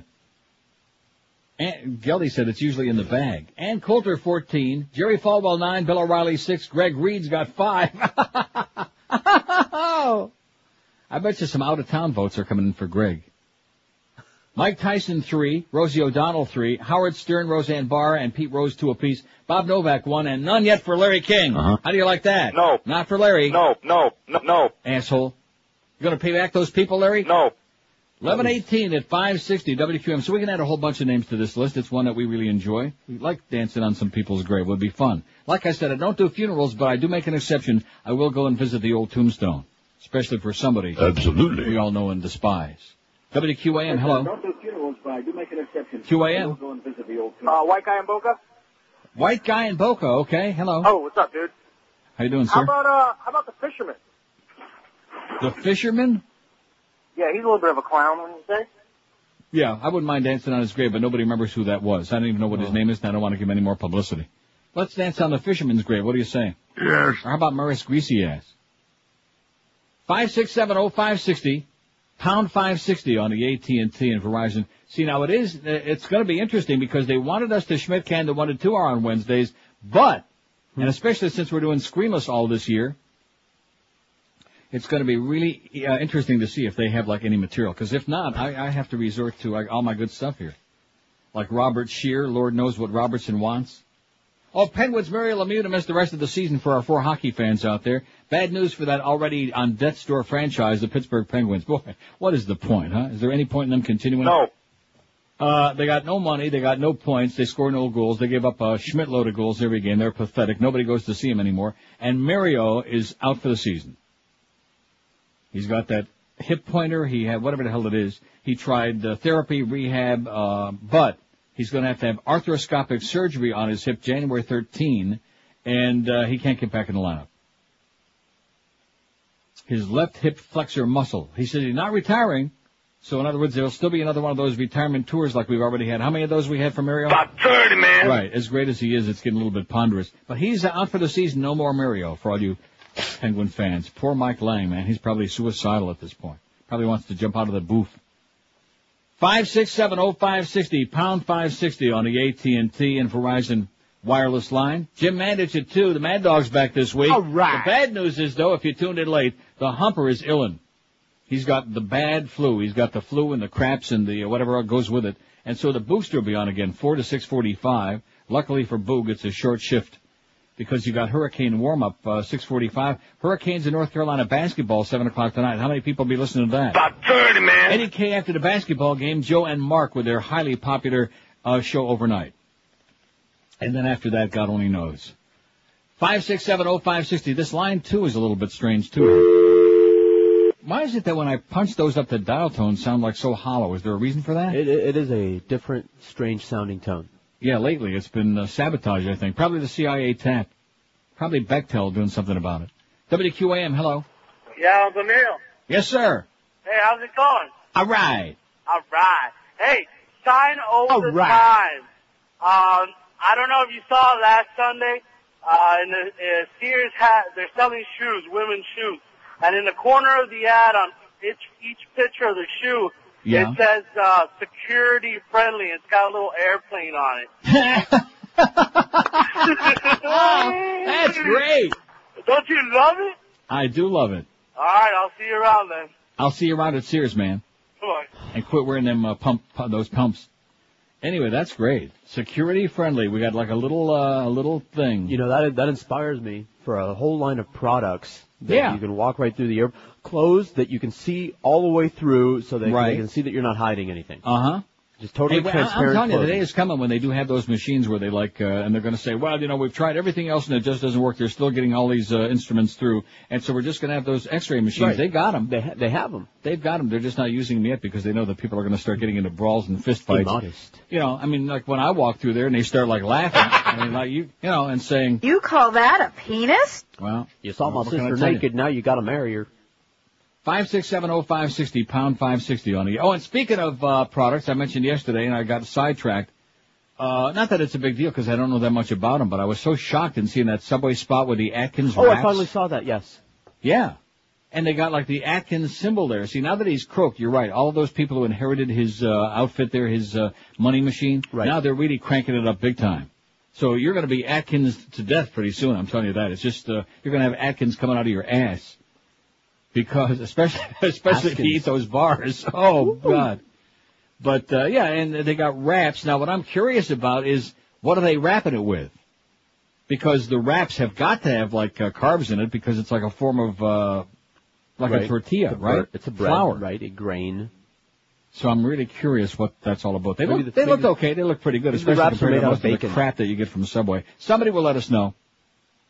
Rush Limbaugh, 47 people would like to dance on your grave so far, Rush. They love it. O.J. Simpson, 31. Ann Coulter, 20. Pat Robertson, 17, is tied with Mo. The two of them, they can't separate him with a shoehorn. Jerry Falwell, 9. Bill O'Reilly, 7. Greg Reed, 5. Rosie, 4. Mike Tyson, 3. 2 for Howard Sperm. 2 for Roseanne Barr. 2 for Pete Rose. 1 for Bob Novak. And none yet for Mariah Carey or Larry King out of 180 votes. WQAM. Happy Wednesday. Not there. WQAM, hello. Hello, Neil. Yes, sir. Hey, how you doing? Pretty good. I think I got one for your poll. All right. You know that bitch that went up to, she busted all those kids up to Tallahassee to see Jeb and he wasn't even there? She always wears those stupid hats. No. I don't know her name. I think she's called fucking bitch. Yeah. Yeah. Well, maybe somebody will know her name. I haven't got any idea who you're talking about or what. Yeah, she always wears these stupid hats. She busts all those kids up, and he wasn't even there. Somebody will know, man. All right. Thanks. Bye. Anybody knows the bitch that wears the stupid hat that busts a bunch of kids up to see the governor? Please call in. What? You know that guy who did that thing? Remember that? Yeah. Oh, yeah, I know the one. Who used to wear those pointed shoes, the ones that had the airplane logo kind on the corner. Brown on the top and they had leather on the bottom. He used to wear white bucks. 5670560, pound 560 on the AT&T and Verizon wireless line. I think one of the things we ought to ban is any more discussion on this radio station about Pete Rose. I don't hear the what? Sorry. I mean, Joe Rose is fine, but Pete Rose is banned. No mas Tomas, no mas with his Pete Rose crap. Okay, the one guy that called it, or the fax was right. Talk about old news. Talk about stale halava. Enough already with that asshole. You're a liar. You're a scumbag. We are never going to talk to you about you again until we got some good material on you. Piece of crap. This makes my skin crawl. Now, over the years, there were some interesting people that came to Pompano Park. Jackie Gleason used to go there and sit up right by the window in the clubhouse and demand to be left alone, which I don't blame him. He was a big harness racing fan. And then one night, Kenny Rogers was there, sat like right across from me. Yeah. Kenny Rogers is okay. We don't have anything against him. No problem at all. So he likes phone sex. He makes good chicken. And Jim Leland, the former manager of the Marlins, sat behind me, sat on the table right behind me. He liked to plunge a little bit here and there. But those were good guys, you know. I mean, just because somebody is in sports doesn't mean that they don't like to go to the ponies here every now and then. Right? Right. Even like gay Edgar Hoover, he liked it. And the races, too. Boy, how'd you like to have a scam like that? They used to give him all the info on fixed races, and if he lost, they would reimburse him for his ticket. Mm-hmm. Hey, if Dick Feinberg and Steve Wolf are listening to Pompano Park, when I come back to town, I want that kind of a deal. I'm going to plunge my guts out. The only thing is, if I lose, I want my money back. I would love to have that kind of a deal. 27 past 11 at 560 WQM. If your car's got problems, baby, just don't trust it to any stranger from the phone book or anybody in the newspaper, because God only knows what they're going to do to it. Take it to people you can really trust, who know their stuff inside and out. EF Tire and Auto Repair. You'll find them at 5083 North Federal Highway, just a mile and a half north of Sample Road in Pompano Beach. At EF Tire and Auto Repair, experience the difference that experience makes, because they really know their stuff. All EF mechanics are certified technicians, ASC certified, current with all the latest technology, and most have been with the EF team for almost 20 long, amazing years. The EF team has got over 200 combined years of experience. And no job is too big or too small at EF, from a blown fuse to a blown engine, from a 73 Toyota to an 04 Bentley to one of those real spiffy new 05 Corvettes, I'll bet. You think I ought to get one of those? Sure, why not? Get two. EF Tire and Auto Repair does it all. All jobs meticulously double-checked for accuracy by the shop foreman, and every car is cleaned upon completion of the work. EF offers most extended warranties and offers you while-you-wait service on most repairs. And if you mention Bob Eisenberg when you go in there, they'll laugh their ass off. EF Tire and Auto Repair, they're at 5083 North Federal Highway in Pompano Beach. Call 954-426-9926. That's 954-426-9926. Be sure to ask about their 90-day same-as-cash, no-interest credit card when you talk to our friends at EF as well. EF Tire and Auto Repair, nationally recognized as one of the most successful auto repair facilities anywhere in the entire U.S. of A. At EF, their motto is, nobody cares more and nobody works harder to earn your business. Live and local. This is 560. The radio's all yours now. QAM. Greg hates you. Coming up tonight on Inside the Behind the True Hollywood Celebrity Music Biography Profile Story. They rocketed up the pop charts when their song got played on an episode of Family Ties. Jesus, talk about zero street credibility. They were Billy Vera and the Beaters. Do you think I would give at this moment? Oh, my God. Who could forget that classic episode of Family Ties when Alex and Ellen danced to that song? I know I'll never forget it. I also know I'm so gay. This reaction was typical of the 80s geeks who spoke to us about their favorite show. But how does Billy Vera feel about achieving fame through a one-time shot on a sitcom? Oh, my gosh. Who could forget that classic episode of Family Ties when Alex and Ellen danced to that song? I know I'll never forget it. Wait. Why are you looking at me like that? The song, At This Moment, was actually recorded 6 years before it gained popularity on Family Ties. Why the delay in the song's success? Well, look, I didn't want to change the original name of the band. I wanted to be cutting edge. Under pressure from his record label, Billy finally called his band The Beaters. Yeah, I regret it to this day. I thought Billy Vera and the Compulsive Masturbators had a really bitchin' feel to it. Inside the Behind had hoped to contact the now famous stars of Family Ties to ask about their impressions of Billy and the Handjobs, Beaters. But Michael J. Fox, Courtney Cox, and Justine Bateman refused to talk to us. Tina Yothers, however, needed the money. What song you talking about? I don't remember any song. Weren't you gonna pay me in beer, you assholes? Billy Vera and the Beaters. If Tina Yothers has forgotten you, you're pretty much done. It's a big, juicy, sopping wet look at show business. Tonight on Inside the Behind. 11:33, 27 till noon. The Mad Dog at 2. The Bookster for the ailing Humper for the load at 4 this afternoon. We're going to keep our eye on that situation. Get yourself straightened out, Hank, okay? I don't do funerals. Rush Limbaugh, unless it's there to, like, dance on the grave as soon as they put the thing in the ground. Rush 59, OJ 37, and Coder 24, Mo Howard David at 21, Pat Robertson 21, Jerry Falwell 12, and Bill O'Reilly 10. Everybody else small potato single digits.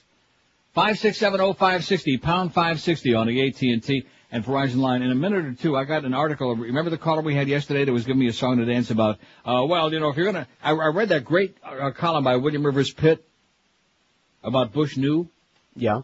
And then this asshole said, well, if you're going to read that, well, how come Clinton didn't do anything, yada, yada. And, of course, we tried to tell him what really happened in those 8 years, but he didn't want to be bothered by the truth. But this article by Tom Hartman in commondreams.org says it so well.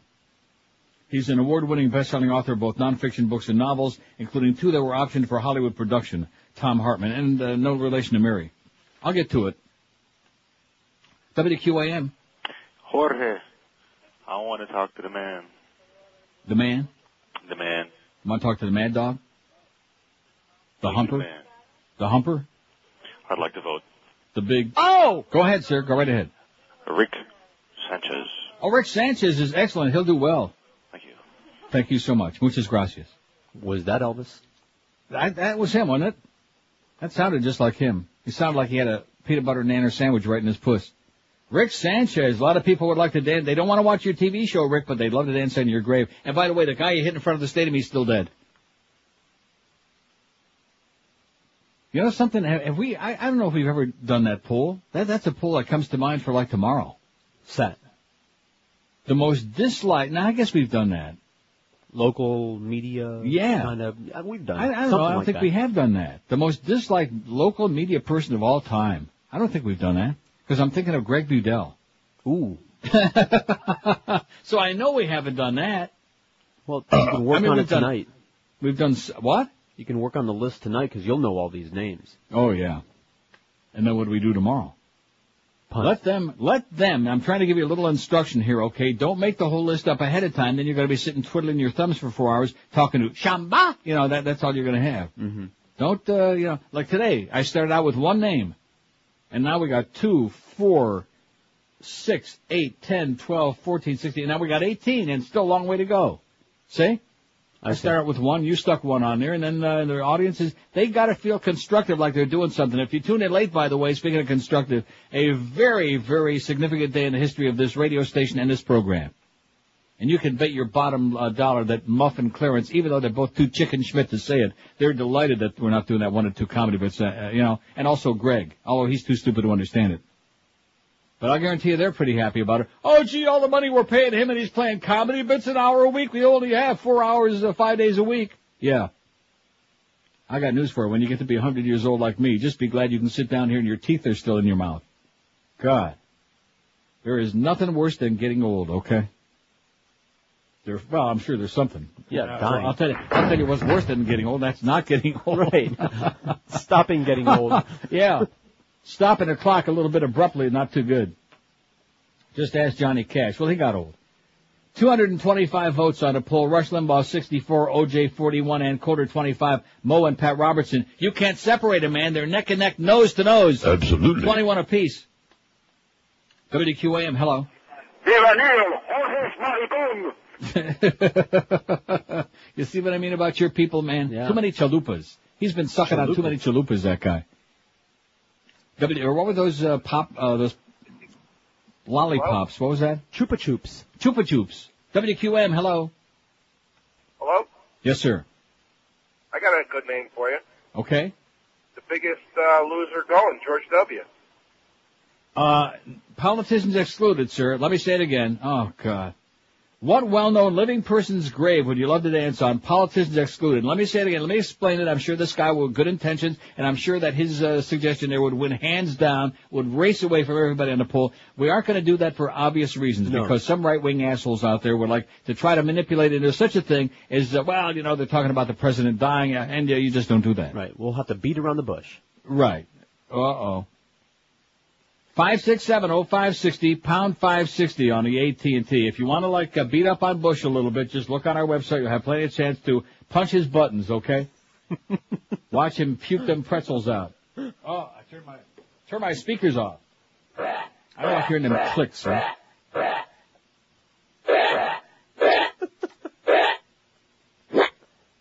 But you can do some, too. We can do it in stereo.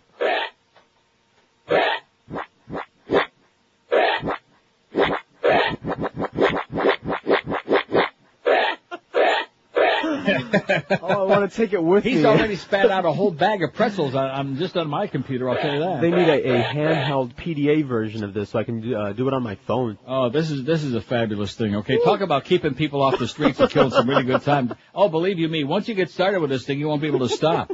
It's more fun than your penis, I guarantee you that. 567-0560, pound 560. Is Rick Sanchez is he on there yet? I didn't look. Yeah, he's got a vote already. You just wait, man. He's going to make a move. You'll see. You'll be able to smell it right where you're sitting.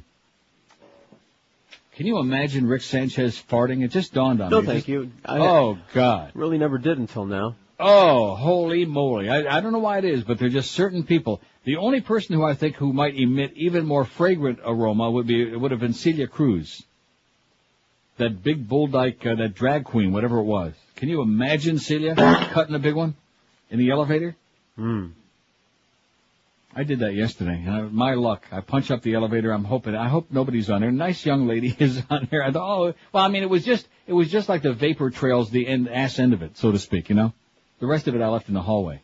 But I'm sure I brought some on there with me. Left some hanging out there? Yeah, it was hanging in the air. And she just stood in the corner very politely, but I could see her nose scrunching up a little bit. 21 till noon at 560 WQAM. Let me tell you about a place where you can have a great time. Pete Rose used to go there. Had a big pile of bills stacked up on his table there, $100 bills, and he was still an asshole, trust me. Hey, all you horse racing fans and poker players, Pompano Park Racing and Card Room has got all the plunging action you want, and it's all legal, too. Located just a half mile from both I-95 and the Florida Turnpike, Pompano Park is easy to get to, and best of all, Pompano Park features free admission and free general parking every day. You can plunge on Don Brader till your wallet is empty. Live harness racing in the poker room open every Monday, Wednesday, Thursday, Friday, and Saturday. Poker starts at noon to midnight, and live racing gets underway nightly 7:05, 5 nights a week, including tonight. Every Monday night, there's 2 for $25 dinner specials in the top of the park restaurant on the 6th floor. Every Wednesday, like tonight, it's dollar night at Pompano Park for dollar draft beers, sodas, hot dogs, and lots more. Every Thursday night, it's ladies' night at the track, 2-for-1 drink specials just for the ladies. Also, every night at the 4th floor players' room, there's a $7.95 plated dinner special. Also, there'll be a special tribute on Monday, January 19th, honoring Martin Luther King Jr., with one race featuring African-American drivers only, plus the annual Lou Williams Memorial Race. Now, I will be there for that, and I hope that Fat Rich is listening right now, because when the drivers from Cleveland, for example, when Randy Tharps is driving, and if he wins that race, don't say, the schmoo beat me out. That's not a good idea. Pompano Park is also open 7 days and nights a week, featuring the best in harness, thoroughbred, and highlight action from all across North America for you to watch and plunge your guts out. Pompano Park, a block south of Atlantic Boulevard on Powerline Road. For the current race schedule, you can go online at pompanopark.com or make that call, 954-972-2000. Don't forget, poker starts at noon today. Post time for the first live race, 7:05 tonight at Pompano Park. We're Sports Radio 560 QAM. Up the butt. On the next Queer Eye, the Foo-Foo Five descend on Miami Beach, where they blend right in, and pay a special surprise visit to Matt Drudge. Here we are. Oh, hi. Come in, won't you? What do you think? Nothing for us to do here. Looks fine, fellas. Let's go. Wait a second. What's this? Uh-huh.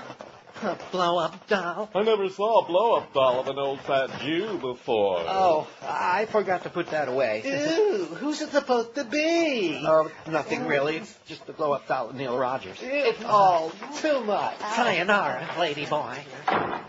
It's 11:44, 16 till noon. I'm reading this from Hector in Miami. Yeah. He says, I'm having a hard time with your new pool. Can't decide whose grave I'd like to dance on. Thinking about it, I could start rattling off name after name of every self-aggrandizing person who imposes themselves on our lives on a regular basis, to wit, Madonna, pompous pseudo-accented bitch. Do we want to put Madonna on there? She's on too many other polls. Okay. Wacko Jacko. Boy. Oh, yeah, Michael Jackson ought to be on there, shouldn't he? Enough. Michael Jackson ought to be on there. He'll zoom up that list. How about Anna Nicole? Anna Nicole is good? Okay, I'm writing. And then it says Michael Stife. Michael Stife tries to impose his political views and believes he has to do so simply because he's written a song or two. What kind of crap is that, Hector? Well, we can see where Hector's coming from. Moby, see Michael Stife. So in other words, anybody who's to the left of Attila the Hun can't write music and can't sing a song. I guess everybody's got to be like, what's his name? Toby Keith. Right. And while I'm at it, how about Hanoi Jane and slip Ted Turner in there while we're at it? See, same old Hanoi Jane, who it turned out was right, by the way. What? Yeah, nice pattern, Hector. Yeah. Then he says, I think you can see where I'm going with this. I'll let you decide which of any of these folks. Yeah, I see where you're going. Way off to the right, Hector. Grab on real tight. You're going to fall off the right end of the earth. Because it is flat. P.S. Add Don King for trying to act as a philanthropist with his stupid line in Lauderdale. His line isn't in Lauderdale, by the way, Hector. Another mistake, it's in Palm Beach. Lauderdale's another bunch of goofballs. What a great facts, Hector. Not. Well, we got Michael Jackson out of it. I'm sure there can be improvements on that. I nominated, oh yeah, here you go. This is good, Miss Fudge. Let's get Matt Drudge on there for sure. We don't want to get, what's her name all upset, your close girlfriend, Lynn Samuels. Oh, the self-hating fag, Miss Fudge, the one with the creamy center, it says. Neil, isn't the way you have to self-censor this poll a sad commentary? Well, I mean, it's just a question of, using some common sense. The way we have to censor everything like that. Condoleezza is very, very sad. But, you either can do the things that you have to do, or you can get yourself fired and be off the air and be out on the street. I mean, that's what it boils down to. I'm not saying I subscribe to it like the guy that wanted to get into a long song and dance about the F word in the FCC. Just the way it is, man. You do your best to try to change things, but you still have to operate within the, like if you're out on the highway and you say, oh, I think this road is so big and expansive, I think the speed limit here ought to be 90. I'm going to go 90. Oh, right. Okay. Well, gee, how come you pulled me over? It says the choice everybody wants can not ever even be spoken for fear of the goon squad kicking in the door. Personally, I think it would be a bad choice. We'd still get dicked anyway, but I'd like to live in a country where I could speak my mind like you do. Eh? Oh, look at this list. Oh, this, you know who this is from? This is from Bill, who writes like one word at a time, isn't it? From Arthur. Oh, is it really from Arthur? Well, Arthur must be copying Bill's techniques. Sean Hannity. Are we going to put all these on there? Let's not. Now, Karl Rove, well, why not? Not all of them. We're not going to put Barbara Bush on there. That's bad. Karl Rove is political. Newt Gingrich is a politician. Laura Ingraham is okay. She's a bitch. George Will is okay. Dick Morris, how would you categorize him? Because now he's just a flunky. I don't know. No, don't put him on there. Ollie North is good. And Sure. G. Gordon Liddy. You're not going to put any of those other ones on there? Hi, this is G. Gordon Liddy, and Okay. they don't come any worse than Neil Rogers. Go away and shave your mustache. Yeah, Sean Hannity, Laura Ingraham, George Will, Ollie North, G. Gordon Liddy. Because if we're going to put Ann Coulter and Miss Fudge on there, we can put some other right-wing assholes on there, too, and dance on their graves. What do you say, okay? Okay. See, that fact's about Phil. I mean, talk about, beating a dead horse. Not that I didn't appreciate hearing about it, but is it any surprise? No. He's just totally sold out. Totally sold out. How much? Huh? How much? 100%. No, but I mean, how much do you think it took to buy him? Oh, I don't think it has to do with that. I think it's maybe he perceives that to be what he's being pressured, you see what I'm saying? Mm-hmm. With Cheap Channel and the whole drift of the way things are going, being the quisling that he is anyway. 271 votes on the poll, none for Mariah Carey. That pisses me off. I wish I could change my vote. 275, like I said. Miss Drudge went on there, Anna Nicole Smith went on, and Michael Jackson and Mariah. None of them have any votes yet. Bob Novak won. They'd like to dance on his grave and take a leak while they're doing it. Or something even more exciting. Rick Sanchez 2, Larry King 2, Pete Rose 2, Roseanne Barr 3, Howard Stern 5. Mike Tyson 6. Greg Reed's got 8. I am so glad we put him on there. Man. A man who has just screwed it up so badly, so much. But the texts keep clearing. Thank you very much, Greg. Rosie O'Donnell 10, Bill O'Reilly and Bill O'Reilly 12, Falwell 17. I see Mo's pulled away from him. Pat Robertson 25. That's who he was tied with, right? But Mo is edged ahead with 27. You can't keep up with Mo. Absolutely. Ann Coulter 28, O.J. Simpson 47, and Rush Limbaugh, the pill-popping champion of Palm Beach County. He's got 80, man. And he's going to pop them all before noon. You think I got time to read this article before the break? Yes. A Fistful of Kryptonite Against Super George by Tom Hartman. This is the response to the caller yesterday who was trying to feed us that crap about Clinton did nothing about terrorism. In this season of blockbuster movies, it's useful to remember that one of the first lessons aspiring novelists and screenwriters learn is that the goodness of a hero is defined by a single quality, the badness of his opponent. From Superman's Lex Luthor to Batman's Joker to Indiana Jones' Nazis to Luke Skywalker's Darth Vader, for a hero to be perceived as larger than life, he must have a larger-than-life enemy. If Frodo, for example, hadn't been forced to do battle with the supernatural powers of the Ring and its minions, his story would merely have been a boring travelogue. But with an army of supernaturally brilliant, evil, and powerful opponents, Frodo had the opportunity to display his extraordinary inner courage and resourcefulness, qualities he didn't even realize he had till they were called forth by the peril of an awesome evil.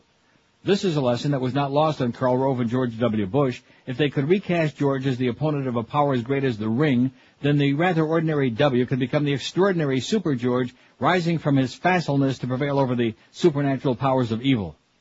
Bill Clinton had a similar chance, but passed on it for the good of America and the world. When bin Laden attacked us in the 1990s, several times, in an attempt to raise his own stature in the Islamic world, Bill Clinton dealt with Osama like the criminal he was. He enlisted Interpol and the police and investigative agencies of various nations, brought in our best intelligence agents, and missed bin Laden in a missile-launched assassination attempt by a scant 20 minutes, bringing derisive howls from Republicans that he was trying to wag the dog and deflect attention away from the Monica investigations. As Clinton left office, he and the CIA were tightening the noose on bin Laden, and his national security advisor, Sandy Berger, told me that when he briefed his successor, Condoleezza Rice, he told her to put bin Laden and al-Qaeda at the top of her priority list and thus finish the job Clinton administration had nearly completed. As we know, when Rice, Rumsfeld, Cheney, Bush et al. Finally came up with the priorities for their new administration, al-Qaeda had been replaced by tax cuts for Bush's rich donors on the A list and didn't even appear on the B list.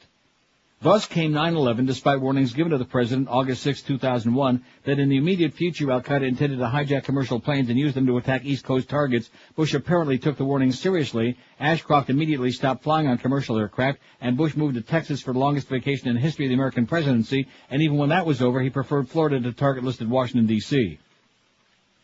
In the days after the 9/11 attacks, America had the sympathy of the world, and the police and intelligence agencies of even normally hostile nations offered to help us track down and bring to justice its perpetrators. Mullah Omar of Afghanistan offered to arrest bin Laden on our behalf and turn him over to a Western nation for prosecution. Muslims all over the world were horrified at the actions of one of their own, a fundamentalist turned criminal and murderer. It would have been so easy to accept Omar's offer, bring in bin Laden, dismantle the training camps and track down their attendees and sponsors, and launch an international effort to disassemble and render impotent al-Qaeda.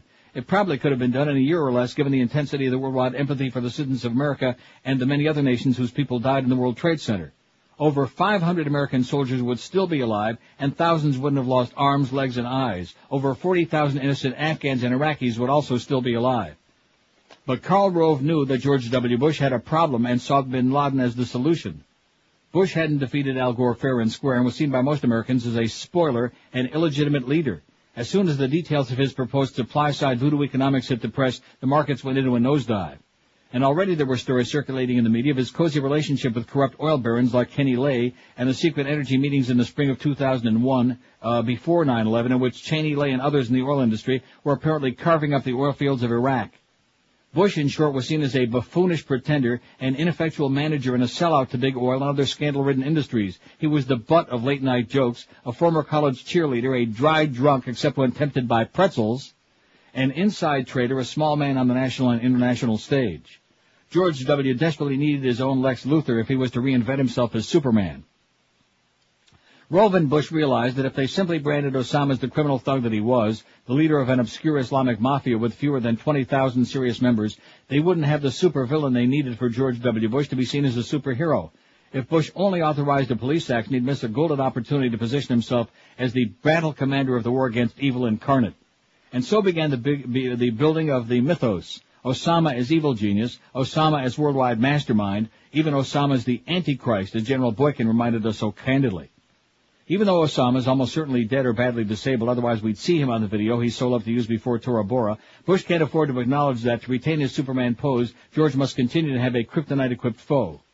If the remnants of al-Qaeda try to pull our strings by increasing chatter about particular flights, for example, we must hyper-react with many press conferences and televised appearances by Tom Ridge. Every action must be trumpeted. We must keep terror alerts on the screens of TVs nationwide as long as possible. We must remind people that George the Good is battling the one true dragon, so they'll renew his sacred mission for another 4 years. For George to remain Super George throughout his term of office, and thus to pull the country behind him for an FDR-sized transformation of the nation on behalf of his corporate masters, George needs a war every bit as huge as FDR's WW2. And that requires Osama to be as big as Hitler in the minds of the Americans. Thus, Richard Pearl writes in his breathless and hyperbolic new book, An End to Evil, there is no middle way for Americans. It is victory or Holocaust. Pearl laments, although his ilk fought Clinton's attacks on bin Laden, that terrorists attacked and murdered Americans in East Africa, in Yemen, in Saudi Arabia, and America responded to these acts of war as if they were ordinary crimes. He conveniently leaves out the largest attack of all, on Reagan's watch, in Lebanon, which led Reagan to simply fold our tents and leave. These were acts of war, Pearl and Frum argue. But there is no nation that he has attacked us. These criminal acts were perpetrated by an Islamic mafia that no more represents the interests or opinions of the majority of the world's Muslims than Tim McVeigh represented the majority of Americans' Christians. This archetypical formation of George W. Bush from spoiled, rich pretender to the presidency into the caped, flight-suited Super George, defender of all things good and right, has a powerful impact on the American people, and Rove hopes to ride it to victory in 2004. But there's a weakness in it which the Democrats can use to stop Bush's demagogic PR machine and outgoing destruction of American democracy. Howard Dean was the first to raise a fistful of kryptonite against Super George when he suggested we should internationalize the efforts against al-Qaeda and involve more police agencies. Dean's speeches, especially his speech on foreign policy, make clear that while he realizes the very real danger al-Qaeda represents, he also knows that Bush's superhero go-it-alone posture is doing us and democracy itself more harm than good. To the extent Democrats can demythologize bin Laden, they'll deprive Bush of his superhero costume.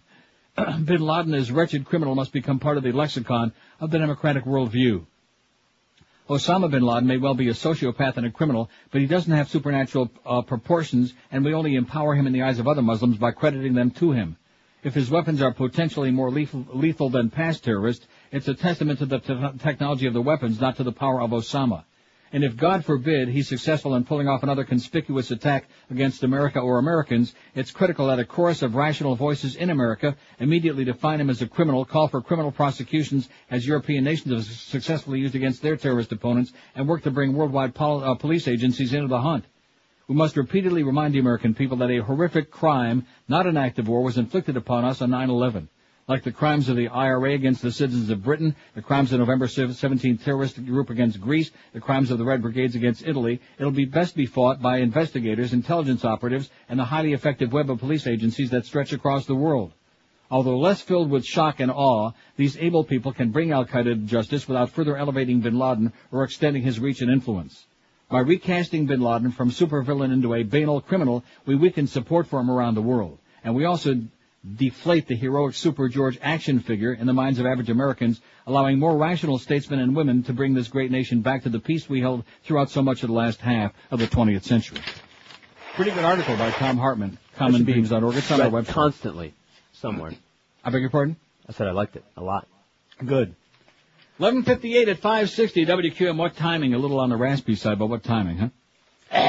Enterex Diabetic, that's something that goes down good. It's truly a delicious meal replacement drink that just happens to be made for people living with diabetes, but anybody who wants to cut down their intake of sugar can drink it and enjoy it too.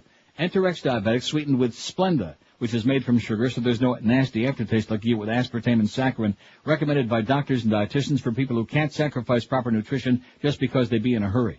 Enterex Diabetic is a completely balanced nutritional supplement, providing you with all the essential vitamins and minerals needed for a healthy life, plus fiber and antioxidants, yet it's low in saturated fat and cholesterol, also gluten and lactose-free. An 8-ounce can provides you with 237 calories of easily digested nutrition. So try Enterex Diabetic once and you'll never go back to whatever kind of crap you were drinking before. In fact, the makers are so sure you're going to love Enterex Diabetic, they're giving away free, full-size samples in vanilla and chocolate flavors to anybody who calls their toll-free number.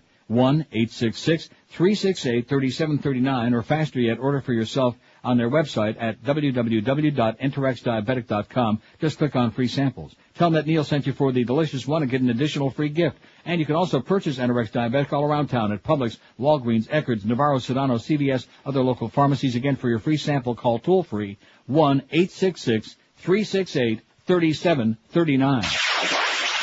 Live and local. This is Sports Radio 560 QAM.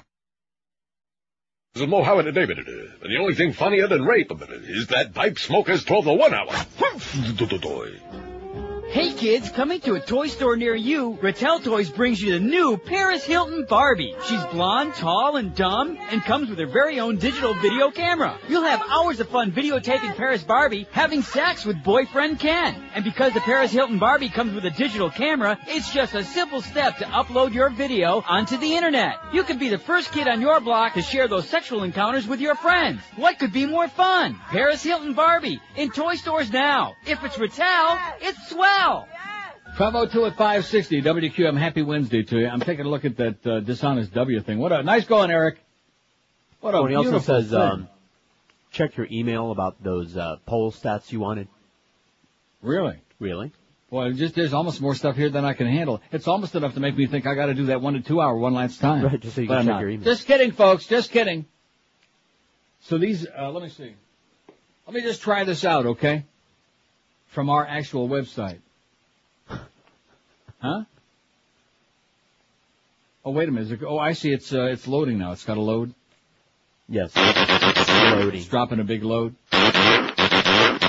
Got to load first, then after that you can play with it all day long, and the buttons too. Dishonest W action figure. Complete with 4 exciting outfits. First President of the United States appointed by the Supreme Court. Saddam Hussein has got weapons of mass destruction. Saddam Hussein is a threat to America. Gray fighter pilot flight suit useful for public relations stunts. Today the world is safer. War criminal. They'll also keep our promise to destroy Iraq's people. And deranged mental patient in charge of the most powerful country in the world. And when we talk about war, we're really talking about peace. Weapons of mass destruction not included. Oh, and here come the buttons now. There go the pretzels.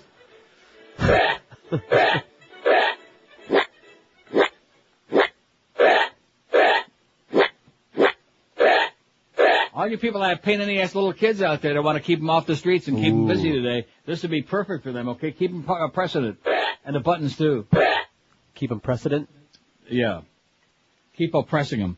5670560, pound 560 on the AT&T. Let's get back to the important stuff. Our poll, of course, and all those illegal immigrants who have come in illegally who are now legal. Poof, wave that magic wand again, okay? There we go. All of a sudden now you're kosher. Even if you're eating cheeseburgers, Sure, you're kosher. An inspiration for the people that wait online and fill out all their paperwork and subject themselves to background checks. To hell with them. Yeah. We like those cheap, that cheap labor, man. Kathy Lee would be proud. Politicians excluded. What well-known living person's grave would you love to dance on? Rush Limbaugh, they can't touch you, Rush, man. Can't touch this. 91. OJ, and by the way, he's on now. All you people that say you listen to Rush every day, don't forget he's on right now. Grab him. O.J. Simpson, 50. Ann Coulter, 31. How many she got? About 30, man. Mo Howard David at 29. Pat Robertson, 26. Mo is edged ahead of Pat because God is whispering in his rear. Jerry Falwell, 21. Bill O'Reilly, 13. Rosie O'Donnell, 12. Greg Reed's got 8. Nice going, Greg. You go, boy. Mike Tyson, 6. Howard Stern, 5. Ricky Tiki Sanchez, 4. I thought he'd be doing a lot better than that, than you. Larry King, 3. Roseanne Barr, 3. Petey Rose, Bob Novak, Michael Jackson, Ollie North, 2 apiece. 1 for Sean Hannity. 1 for G. Gordon Liddy. And none yet for Miss Fudge, George Will, Laura Ingraham, Mariah Carey, or Anna Nicole Smith. Out of 312 votes in the first hour. Pretty impressive total, eh? Aren't you impressed? I'm impressed. Good. I got some more good stuff here for a little bit later on. Good. Not a whole bunch, just 3. Just 3 more. Is that acceptable? No. 3 more that I want to well, Nick Kristoff's got a great column in the New York Times today, The God Gulf. I like that. Carl Hyacin from our own Miami Herald in the Tallahassee Democrat. Welcome to the big house of prayer. And Robert Shear writes, the Lord knows what Pat Robertson wants. Oh, God. He knows it. WQAM, nobody, why now that line 1 is working, but there's never anybody there.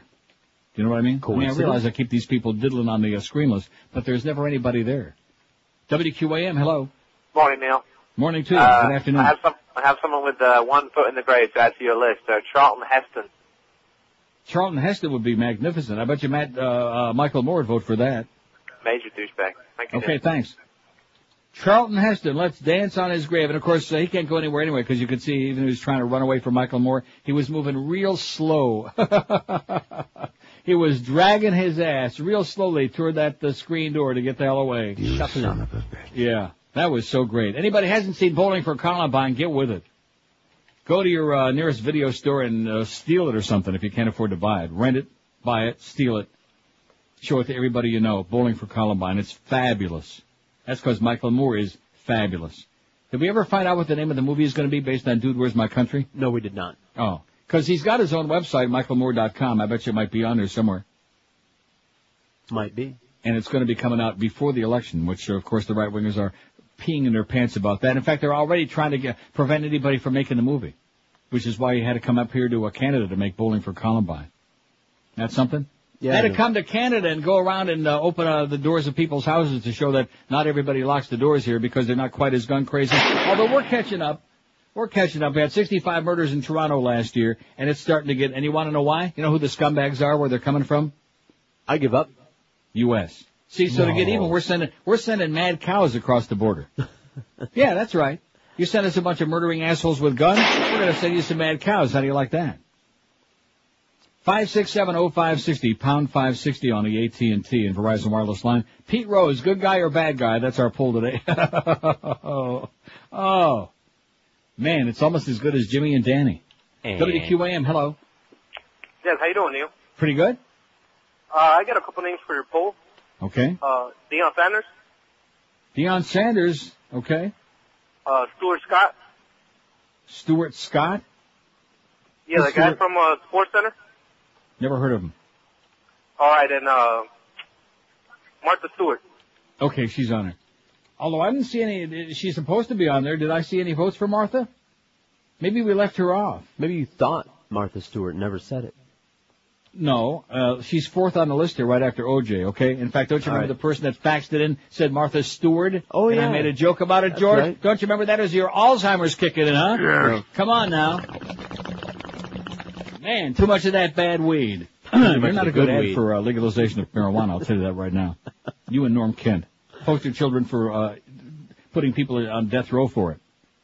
Dale in Palmetto Bay says, how about Osama bin Laden? Well, that's just, it's a little bit too obvious, you know what I'm saying? How about Satan? Yeah. How about Lucifer would be good? 3 nominees that every dark-complected person should eat a lot of corn. Believe, what does this mean? 3 nominees that every dark-complected person should eat a lot of corn before taking the big dump. Do you understand that? No. Oh. Jackson, we got Michael Jackson on there. Oh, Louis Farrakhan, that's good. He's talking about Jesse Jackson, I think. Oh, is he? Where they're going with this. Louis Farrakhan. Well, what about Michael Jackson? Ain't he kind of like dark? Well, not anymore. Okay, Jesse Jackson. That would be good. Not until he takes care of his love child, though. I hope he leaves her something good in that will.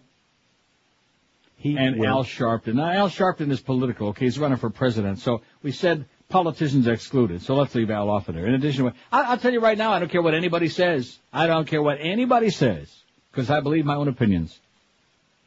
The 2 Democratic candidates in these debates who've made the most sense, who've been the most articulate, and who've conducted themselves brilliantly have been Dennis Kucinich and Al Sharpton. Then Howard Dean, and after that it's small potatoes. And Wesley Clark, of course, he just laying out, and all of a sudden he's moving up the polls. Where did that come from? I don't know. He went from 12% in December to the latest poll that was just taken over the weekend. Now he's got 20%.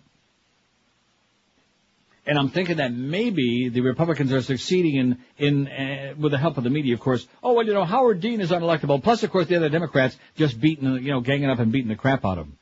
What about those records? When are you going to release those records, Governor Dean, Dr. Dean, all this other crap? I mean, they're just herniating to try to sidetrack his candidacy. And they may just succeed. Now, I will say this. If Wesley Clark turns out to be the guy that can actually beat Bush, I say... Okay. Yeah, right. Sure, we'll take him. We'll take it. Even though he hasn't said a damn thing that makes too much sense to me. He's all over the place. But he did have a Jewish father. Now, you don't think that they're going to play that up if he turns out to be the nominee? Play it up? Yeah. Like play what? it again, Sam. The fact that he had a Jewish father. Even though he did become Catholic when he married his wife. You know all those things? Mm-hmm. But what's he going to do to play it up? Wear a gold star on his lapel? No, I'm not talking about him. I'm talking about the Republicans, the Bush people. Play up the fact that he's got a little Jew in him. Oh. Like Jew Lieberman, see? Because everybody knows that Jew Lieberman cost Gore the presidency, even more so than Ralph Nader, but nobody else beside me is going to say it. I've been saying that for months and months and months, for 3 years now. Nobody else is going to say it because you just don't say those things. You don't want to talk about religion. It's just not nice to say that rednecks hate Jews. Oh, rednecks hate Jews. Yeah. And so do a lot of Schwarzers and a lot of Spicks and a lot of other people. I mean, it's popular to hate the Jews, right? It is? Right, George? No, I think that's propaganda on the part of the Jews. To obfuscate from all that land stealing that y'all are doing.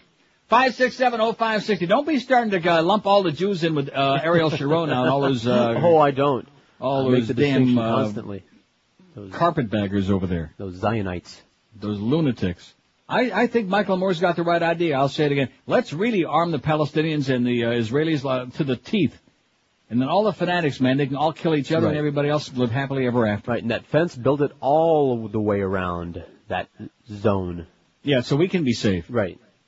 1213 at 560 WQM. Hallett Pontiac GMC is now Auto City Pontiac GMC of Pinecrest, but you can still expect the same great deals and the great Neil deals and same customer satisfaction that made Hallett so popular for 1,000 years. Right now at Auto City of Pinecrest, it's the 2003 blowout sale. All remaining Pontiacs and GMCs in stock get absolutely the best prices. Absolutely. Yes, Auto City is loaded with 2004s. Take advantage of 0% financing on models in stock right now. If you have credit problems, if you once worked at QAM, no problem. Auto City's got an excellent selection of pre-owned cars for you to choose from, even if you used to work at the fan. The new Auto City Pontiac GMC of Pinecrest, you'll find them at 13401 South Dixie Highway. That's US 1 across from the Falls, open every day, 7 days a week. If you want more info, just call the Neil Deal hotline, toll-free at 1-888-534-4211. That's 1-888-534-4211. Keep in mind, all offers are subject to credit approval. See the folks at Auto City Pontiac for all the details. Lomberto Perez, Joe Prieto, and the whole staff at the new Auto City Pontiac GMC of Pinecrest wish you and yours a very, very happy new year for 2004. The new Auto City Pontiac GMC of Pinecrest, where you'll always find low prices and no high pressure. Live and local. We're Sports Radio 560 QAM. Dear me. Oh, Martha Stewart can make an evening gown from paper towels. Cuts up credit cards to line her swimming pool. But according to houseboy Raoul, she is downright cruel. An evil witch, a screaming banshee from Connecticut, throwing orgies while she bakes her chocolate chips. She makes collagen for her own lips out of onion dips. Martha Stewart, you seem so nice on my TV, but your smile is just a mask, so we can't see your personality. Once I saw her make an earring out of cottage cheese. She'd use a porcupine quilt to do her cross stitch. I'd envy her for being so damn rich, but she's such a bitch. Yes. Martha Stewart, how come you don't pay off your bills? You're like Satan dressed in satin with your fluffy hat and frilly frills. Making scones with bones she dug up in her own backyard. With the leftovers she built herself a deck. Better watch yourself around that wreck, or she'll snap your neck. In her attic she remodels using pastries, where she sits and makes her own designer shirts. Now Martha's getting just desserts. I guess the truth hurts. Speaking of decks, I wonder who's got the bigger deck, Ann Coulter or Martha Stewart? Good question. 12:18 at 560 WQAM. Did we put Deion Sanders on there or not? I sent it along. Okay, just relax. Don't get all hyper. I know Eric's got a lot of, we got him on. We don't have any votes yet. Either there's Jesse Jackson or Louis Farrakhan. Out 364, the votes are pouring in, man. There's a lot of people to dance on their graves and so little time, you know? 5670560 pound 560 on the AT&T and Verizon wireless line. WQAM. Hello? Yes, sir. Hey, Neil, how you doing? Pretty good. Hey, listen, I was trying to get a hold of you yesterday, and so I don't want to rehash anything that you said, but I know early in the show yesterday you talked about the Sentinel article with the Coral Gables Police Department stopping an 11-year-old girl for selling heroin. Right. And as appalling as that article was, because you're just reading it, I think, in shock. It's it's just appalling to hear about it. It's just strange to me that they mentioned in that article that they bought drugs off this 11-year-old girl in October, but yet kept her on the streets for another 3 months in this bogus war on drugs. They let an 11-year-old girl stay on the streets dealing drugs, and we call that, keeping our streets safe. I know that they think they have to build a case, but apparently they have nothing now if they're going to try to prosecute this woman now. This is a big slap in the face, I think, to the fake war on drugs. But also, you mentioned yesterday you read that article about Bush New, and I proudly wear my 9/11 Bush New shirt, probably weekly. Good. I wear it to a gym, and you get the dirty looks, and some people actually inquire, and you give them some information, and some take it, some read it, some don't throw it back in your face. But it's something that's got to be done, and I'm glad that you do it. But the guy that called this morning and said that you're just rehashing articles that he's already read. Well, good for him, but the point is that he's full of crap. He doesn't even read the weekly reader. That guy. All that guy was just a professional talk show listener groupie. That's all he was. Yeah, he doesn't read squat. For example, the story that you were just talking about the 11-year-old girl selling the cocaine. I was just checking, and I do it throughout the show all day, every day, checking the CNN website, and that story is on there today. I read the story yesterday morning. It's on there today. Right, and it's fine even if it is, and because when you do that, you have a link to your articles, and you can find a whole new website. It's very informative. You can keep on searching the web. It gives you a way to find out, gives you a way to be informed, and it's a really great thing. And lastly, I picked up a book yesterday, a couple days ago actually, the Bush Haters Handbook, the Guide to the Most Appalling Presidency in the Last 100 Years. And I forget the author's name right now, but he's a Canadian that said in 2000 moved to New York, took United States citizenship just so he can vote against Bush. And it's all in alphabetical order through subject matter, and it just looks like a phenomenal read. I'm just starting it now, and I'll let you know how it goes. Beauty. And in closing, I would definitely dance on Ann Coulter's grave. However, I think she's hot. Thanks. Okay. Oh, she's hot? Woo, he was doing so good till he got to that. Wow, he can have my portion. Oh, you know what I wanted to play and I haven't played yet today? Is the discomfort of hemorrhoidal tissues making your backside burn for you? Then try Preparation H. Preparation H. It soothes the burn. That's not the one. Use only as directed. That's not the one. No, it didn't sound, Huh? I think that was a real spot. No, it wasn't. No, that's one of those bad spots from ACN, but there's one with Johnny Cash with a Ring of Fire. Oh. What the hell, what is it? Do you really need to go? No, that's not it. Suffering from constipation? Metamucil can help. Metamucil. That's not it. Is the discomfort... No, that's not it.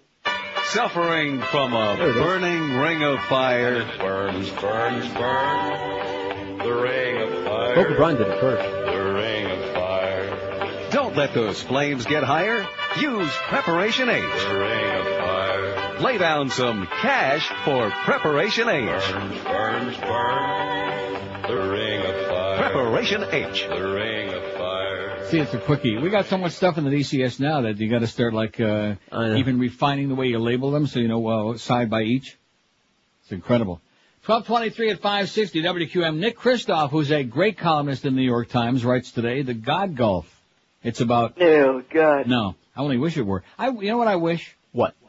I wish that we had a way, I guess I could spend about $5,000 and take out an ad in like, newspapers like the USA Today and things like that for our website. Because there's only one person in the universe, that's Lynn Samuels, who used to be our friend but now hates us like poison because of the way we feel about Miss Fudge. But, and she wants your job. But beside that, she gives us a link to our website on hers, and that's it. You see what I'm saying? I know. It would be so much more meaningful if we could find a way to get links to our website so that people, because most people, other than those who are really studious and really into it heavy duty, most people don't have the time or the inclination or either to like sit around reading the Washington Post, the New York Times, and 85 things online every day, and commondreams.org, and Smirk and Chimp, and all of this other stuff. And we cut it down to 15, 20, 30 stories every day. How many? About 30, man. And give them a chance to find all the good stuff there. And yes, of course, all of it's got a viewpoint, but that's the idea. See, it's okay for Newsmax.com to have all of that right-wing crap on there, including articles by the Man Cow, by the way. When I saw that, I thought, Pharrell's never going to last with that.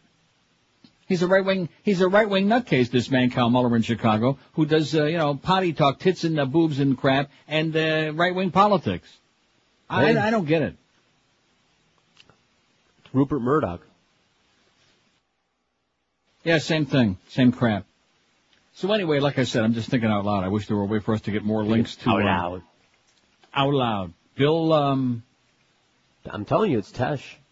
His name is not Bill Tesh. Bill Tesh is the guy, the piano player, that screamer. Bill Tesh. Maybe Bill Tush. Tech, something like that. Dreck. Bill Dreck. Anyway, Nick Kristof writes the God Gulf, and now I back myself into a... I got time, it's short. Religion may preach peace and tolerance, yet it's hard to think of anything that, because of human malpractice, has been more linked to violence and malice around the world. And now as we enter a new campaign year, it's time to brace ourselves for a new round of religious warfare and hypocrisy at home. America is riven today by a God Gulf of distrust, dividing church-going Republicans from relatively secular Democrats. A new great awakening is sweeping the country, with Americans increasingly telling pollsters that they believe in prayer and miracles, while only 28% say they believe in evolution. All this is good news for Bush Republicans who are in tune with heartland religious values, and bad news for Dean Democrats who don't know John from Job. So expect Republicans to wage religious warfare by trotting out God as the new elephant in the race, and some Democrats to respond with hypocrisy by affecting deep religious convictions. This campaign could end up as a tug-of-war over Jesus. Over the holidays, Vice President Dick Cheney's Christmas card symbolized all that troubles me about the way politicians treat faith, not as a source for spiritual improvement, but as a pedestal to strut on. Mr. Cheney's card is dominated by a quotation by Benjamin Franklin, and if a sparrow cannot fall to the ground without his notice, is it probable that an empire can rise without his aid? It's hard not to see that as a boast that the U.S. has become the global superpower because God is on our side, and empire suggests Iraq. Is Mr. Cheney contending that in the dispute over the latest Gulf War, God was pulling for the White House and fulminating at Democrats and others in Beelzebub's camp? Moreover, Mr. Cheney's card wrenches Ben Franklin's quotation from its context and upends the humility that Franklin stood for. If you read the full speeches Franklin gave to the Constitutional Convention, including the one with the sparrow line, you see that Franklin isn't bragging that God is behind him, but rather the opposite, warning that the framers face so many difficulties they need all the help they can get, including prayer. Meanwhile, Howard Dean is grasping for faith in a way that's just as tasteless as Mr. Cheney's Christmas card. Dr. Dean bragged to reporters that he knows as much about the Bible and proceeded to say that his favorite New Testament book is Job. Anyone who cites Job as a New Testament book should be scolded not just for religious phoniness, but also for appalling ignorance of Western civilization, on a par with Mr. Bush's calling Greeks Grecians. After talking to Mr. Bush's longtime acquaintances, I'm convinced that his religious convictions are deeply felt and fairly typical in the U.S. Mr. Bush says the jury is still out on evolution, but he also has said that he doesn't take every word in the Bible as literally true. To me, nonetheless, it seems hypocritical of Mr. Bush to claim, as he did in the last campaign, that Jesus is his favorite philosopher, and then to finance tax breaks for the rich by cutting services for the poor. If Dr. Dean should read up on Job, Mr. Bush should take a look at the Sermon on the Mount. With Karl Rove's help, Mr. Bush has managed a careful balance, maintaining good ties with the Christian right without doing so publicly enough to terrify other voters. For example, Mr. Bush doesn't refer in his speeches to Jesus or Christ, but he sends reassuring messages to fellow evangelicals in code. Wonder-working power in his State of the Union address last year alluded to a hymn. Republicans are in trouble when the debate moves to the issues because their policies often favor a wealthy elite, but they have the advantage when voters choose based on values, for here Republicans are populist and Democrats more elitist. As we move into the religious wars, I wish we could recall how Abe Lincoln achieved moral clarity without moral sanctimony. Though often criticized for not being religious enough, Lincoln managed both the key kinds of morality in personal behavior, which conservatives care about, and in seeking social justice, which liberals focus on. To me, each seems incomplete without the other. Or there's the real Ben Franklin, not the one counterfeited by Mr. Cheney, who warned each of the framers of the Constitution to doubt a little of his own infallibility. That would be a useful text for Mr. Cheney's Christmas card next year. Nick Kristof in today's New York Times. Oh, God. Exactly. 28 past noon. As a matter of fact, I was reading last night one of the pieces about Dr. Dean and the fact that once the campaign starts, if he gets the nomination, then he's going to start Jesus it up pretty good, you know? He's going to start, especially in the South, where you have to play the Jesus card. Oh, yeah. Jesus Christ. Right. Got to bring in the old Christmeister. Yeah, boy.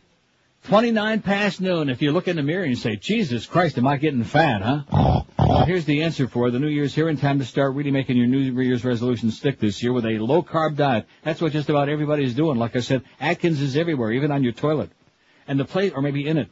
And the place to start is Delights of West Boca, your low-carb superstore, whether you're on the Atkins, the Skatkins, the Sugar Busters, South Beach, or any low-carb, sugar-free diet. Join the thousands and thousands of South Floridians who made Delights of West Boca their headquarters and the number one low-carb store in America. And for good reason, because they've got over 1,000 low-carb products for you to choose from. Like I said, including breads and bagels, cookies, crackers, chips, brownies, chocolates, ice cream, pasta, sauces, ketchup, cheesecakes, and lots more. They offer the widest selection. They're open every day, 7 days a week from 10 till 10. You can always sample anything in the store before you buy it. They've got a friendly staff that knows dieting inside and out, and they carry the most complete line of Atkins brand products that are on sale all day, every day.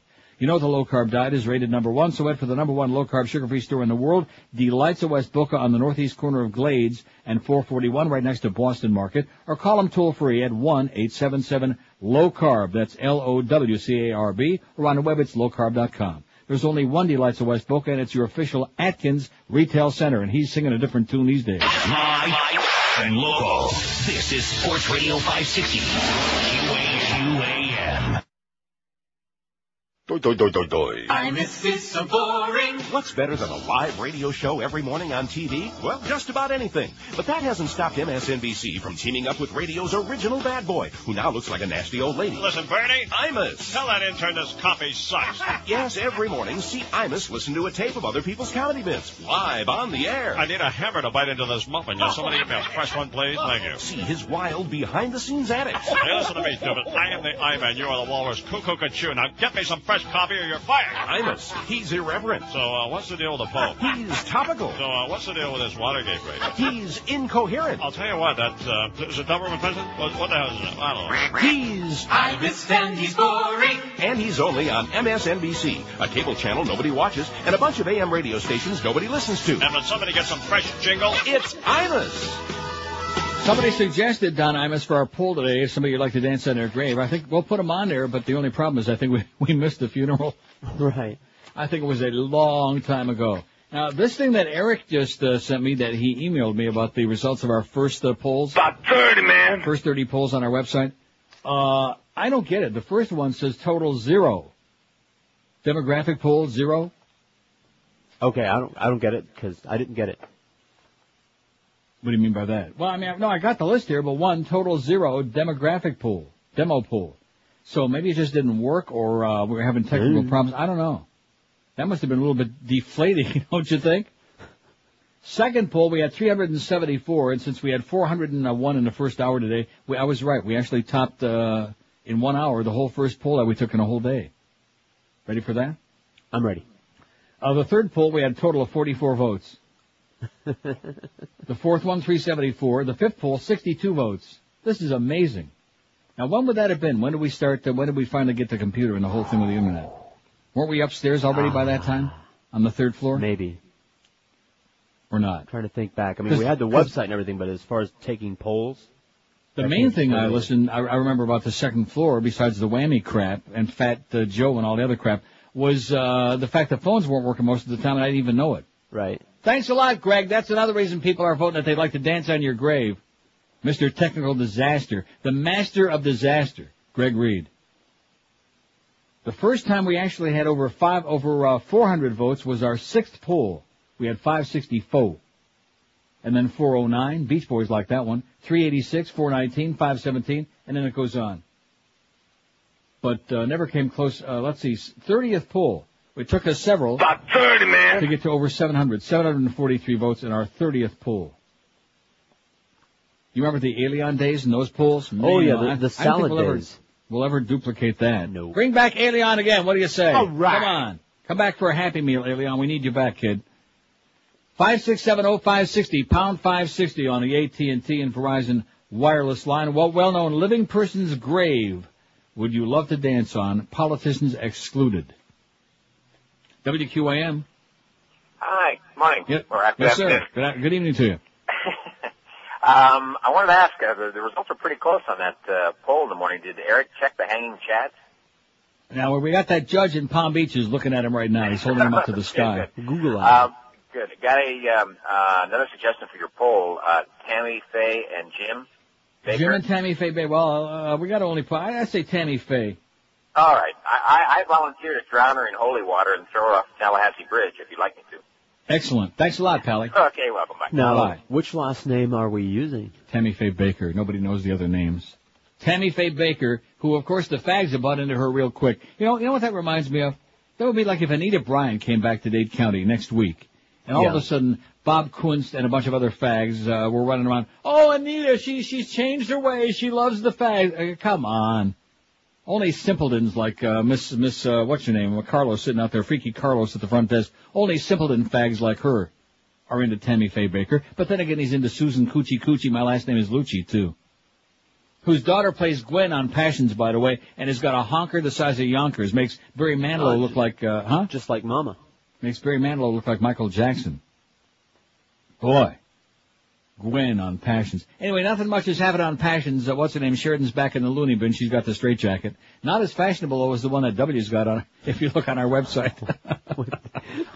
Love the groin That is straps. so beautiful. I want to tell you seriously, anything we've ever had on there, and I don't want to deem you now. Who sent us that? Can we give credit to somebody? Let me go look at the original email. Please do. I'd like to thank whoever the hell sent us that thing, because that is magnifico. I mean, the other one, the W thing, the countdown, the weapons of mass destruction search countdown, that's great. And actually, the time actually continues. It's really ticking along. And the lips move as he's saying all of these things. But this one, it's got the buttons. It's like having your own little playpen right there on your PC. Dan. Who is it? Danny, if I'm not mistaken. Thanks a lot, Danny boy. You're the best. WQAM, hello. QAM. Sounds really dead to me. QAM on line 1, which keeps... See, line 1 is never there. Now, why is that? I realize when you're doing screenless, a lot of times it chops off real quick. Or just, wait till it starts ringing, then pick it up. Maybe they just keep hanging up. They just keep getting tired and hanging up. They're getting tired?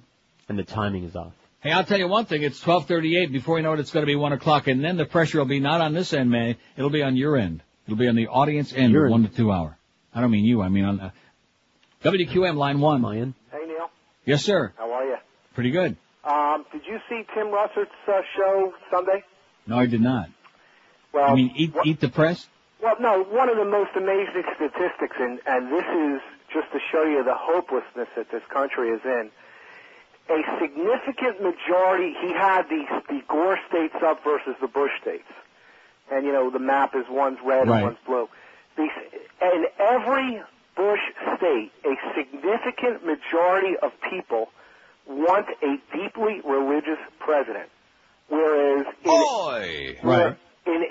the Gore states, it was just the opposite. Well, again, see, the word to use is redneck. All of those redneck states, the red states, those are the states that Bush won. And the only one that wasn't totally a redneck state, Florida, which at least has South Florida, he stole. That's the only one that wasn't a redneck state that went in his column. You name me any other state that Bush won that isn't a redneck state, and I'll give you $50 million. Well, it's true, but the actual... Now, in the 60s, 70s, 80s, and 90s, did you ever see this kind of religious fervor in it politics? started with Reagan. Reagan was the hero of the God Squad. He's the one, the far right and the God Squad, the whole deal. It started with him, and now it's just escalating. Of course, that's why they were so foaming at the mouth to get Clinton out of there and did the whole Monica thing and tried everything under the sun to get him out of office because he was interrupting their agenda. But have you ever seen it so blatant since Reagan, where they just come out and say, "The hell with church and state"? No. We don't want separation. Founding fathers. I mean, and all the fact that you got that Jesus jail there in Florida, what does that tell you? That's why there's absolutely no hope. Well, I'll see you at the border, man. Thanks, man. Okay. It's a 3-hour wait there at the border, but it's well worth waiting for. Bring a good book. In fact, he inspired me to that Carl Hiaasen column in the Tallahassee Democrat. Welcome to the big house of prayer. And people, I guess there are a lot of people just, oh yeah, what's wrong with that? Yeah. It's not mandatory. It's optional. Our tax dollars are paying for it. No, come on. He wouldn't do that, would he? Yes. Oh. Like Choose Life bumper stickers that raise money for right. That's religious groups. Because it's a Goyish Welt, as they say in China. Make no mistake about it. Oh, and speaking of China, did you see what they're doing with those civet cats? Now, you know what an animal lover I am, and I'm not saying I love civet cats because they're like... they're not cats. I know that. They're like a cross between a raccoon and a rat. They're mustelids, like skunks. Well, whatever the hell they are. But the fact of the matter is they're still living things, okay? Yes. And they've got these 10,000 of them. You know how they get rid of them? Wood chipper? They spray them, they drown them in disinfectant, and then they send them to be incinerated. They have them in these little cages that in fact, some of them, they got a whole bunch of them in these little tiny cages. Yeah. What is that? I don't want to say that all Chinese are barbarians, but... That's the effing Chinese way. Is that the effing Chinese way? Yeah. Well, remember, like, when they cook dog? Right. They have to butcher it right there. And, an important part of the flavor is that you got to stress the animal before you kill it, so you have to kill it in a painful way. You have to stress it? Why is that? They believe that it makes it tastier. Oh, The adrenaline release. I thought that's the opposite of what you want. I thought that that's why we like range-free chicken and, No, so they smack the dog around a little bit before they kill it and serve it up.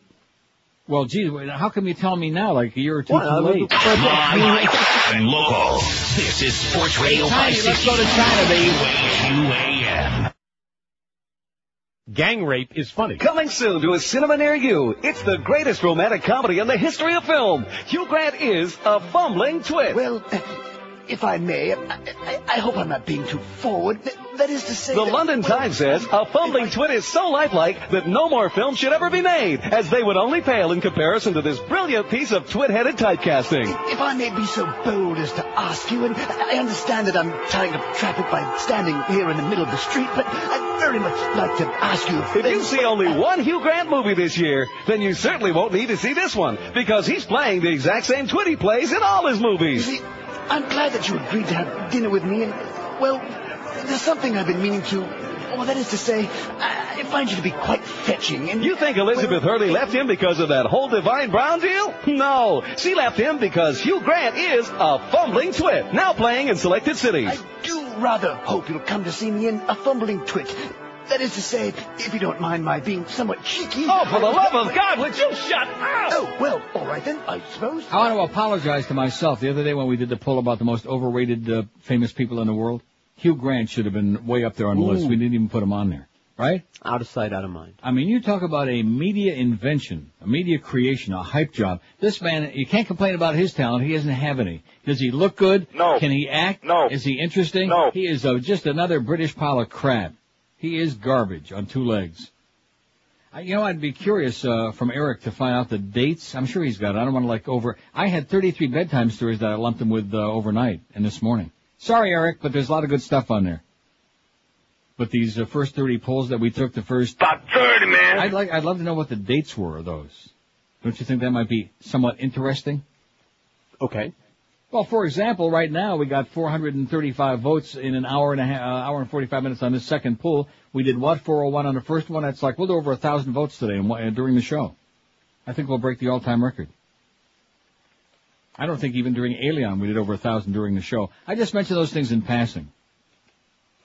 Not that the audience really cares, but it sure kills some good time. A lot of numbers, man. Give the time and the temp. It's an old radio trick. And the ratings. And the ratings. Oh, we don't want to give those. Listen, that's a great idea. Since we eliminated the 1 to 2 comedy bits hour in 2004, how about we don't give the ratings no more? At least not the fall book. Now, we got to do it. It's going to be bad.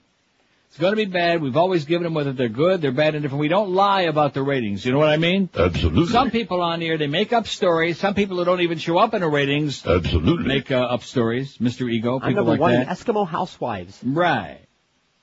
Anyway, Carl Hyacin writes, welcome to the Big House of Prayer in the Tallahassee Democrat. I can't think of a better place to reflect on the awesome love of our Lord Jesus than here at Lawley Correctional. God bless you, Governor Jeb Bush said in a Christmas Eve address to inmates at the nation's first faith-based prison in North Florida. Let us pray. Yea, though we hustle through the valley of death, we offer thanks for the bounty of faith to be found here at the Lawley Correctional Facility. Lord, look down with mercy upon us, for we've committed multiple felonies and misdemeanors that are grievous in your eyes, and also in the eyes of the judges and juries who sent us here.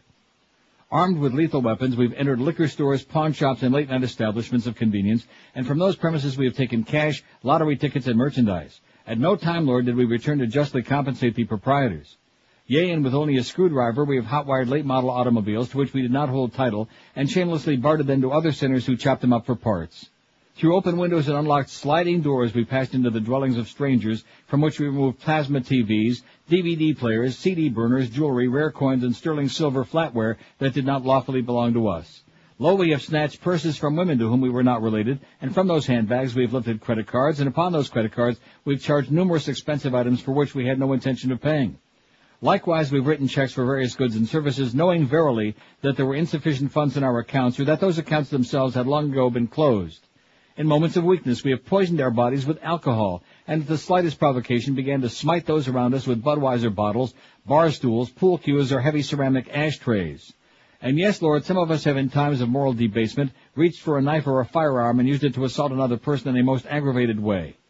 In our shamed hearts we realize there's no biblical justification for such behavior, even if the person whom we assaulted had coarsely insulted our mother, commented inappropriately on our wife's choice of swimwear, or stolen a baggie of crystal meth from our bedroom closet.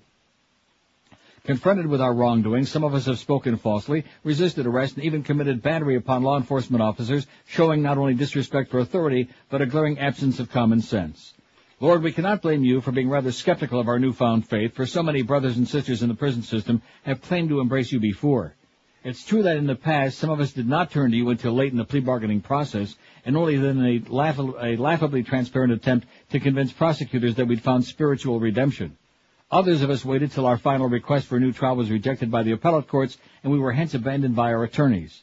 Still others of us welcomed you only in the days approaching our first parole hearing, during which we memorized numerous verses of Scripture and extolled your virtues to all within earshot. Sadly, after our request for an early release was denied, we somehow mislaid our faith and returned to the blaspheming, gambling, fighting, and occasional drug use that's endemic to the penal life. However, we humbly beseech you to set aside your doubts and suspicions about our sudden piety. This time it's different. This time we're going to stick with the program. It's true that Lawley is the first faith-based prison in the country, but ask yourself, Lord, could this experiment really do any worse at rehabilitating criminals than regular prisons do? As Governor Bush noted, almost 4 out of 10 inmates released from institutions in Florida get sent back someday. With your help and blessing, we'll labor righteously to reduce this appalling rate of recidivism. As there are 26 religions represented here at Lawley, we've made this prayer generic enough to include all our inmates. Although we occasionally debate your attitude toward crime and punishment, with one voice we beg you to understand that we're not all incorrigible, despite the embarrassing length of our rap sheets. In closing, Lord, withhold your holy adjudication for the time being. To quote from the Book of Rayford, patience is a virtue, as if we had a choice. That's pretty cute. Carl Hyacin from the Miami Herald, he writes that in the Tallahassee Democrat. Boy, it's 9 minutes till 1, man. It's going to be pretty exciting, you know what? That's another date. I don't know if we'd be able to find that.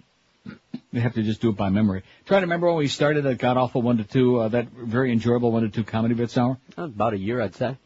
Now, what was the rationale for that? There was some special reason why I did it. I don't know. Something was going on. There was something going on one day, and I felt it was inappropriate. I don't know what it was. There was something that we didn't want to, was it like around 9/11-ish time or something? Not sure. Because we've been doing that a long time. Maybe somebody in the audience would remember. Somebody doesn't have their Alzheimer's kicking in yet. 5670560, pound 560 on the AT&T and Verizon wireless line. WQAM, hello. Hello? Yes, sir. Yeah, it's Neil Rogers? Speaking. Colin from Homestead. What is it? What did he say? Calling from Homestead. Hello? Yeah. Yes, sir. Oh, let's go to Homestead. Hello. Yes, sir. Got a couple comments. Go right ahead. One on yesterday, I overheard on Phil Henry. Yeah. He sidestepped the comment when I was listening to the show from a caller. It said, "What's going on? And what do you changed your show? You become a little more up to the right." He goes, "No, I haven't, because I want to become more. I've always been a Theodore Franklin type of Democrat." That's Theodore Roosevelt. What's that? Theodore Roosevelt. Yeah. Theodore Roosevelt Franklin Roosevelt. Oh, Franklin Roosevelt, Democrat? Yes, that's well, what that sure ties right in with Bush. Every time I think about Reagan and Bush, I think of Franklin Roosevelt. No. Well, that's what Henry's passing himself off as. And my closing comment is, I was kind of appalled and shocked being Hispanic, especially over the holidays, on Clear Channel.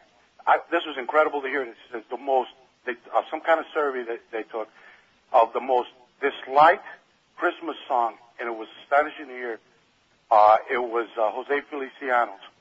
Yeah, I remember seeing that. I don't understand that. I thought it was great. Yes, that was incredible. That goes back earlier to that one call about what's going on in America today.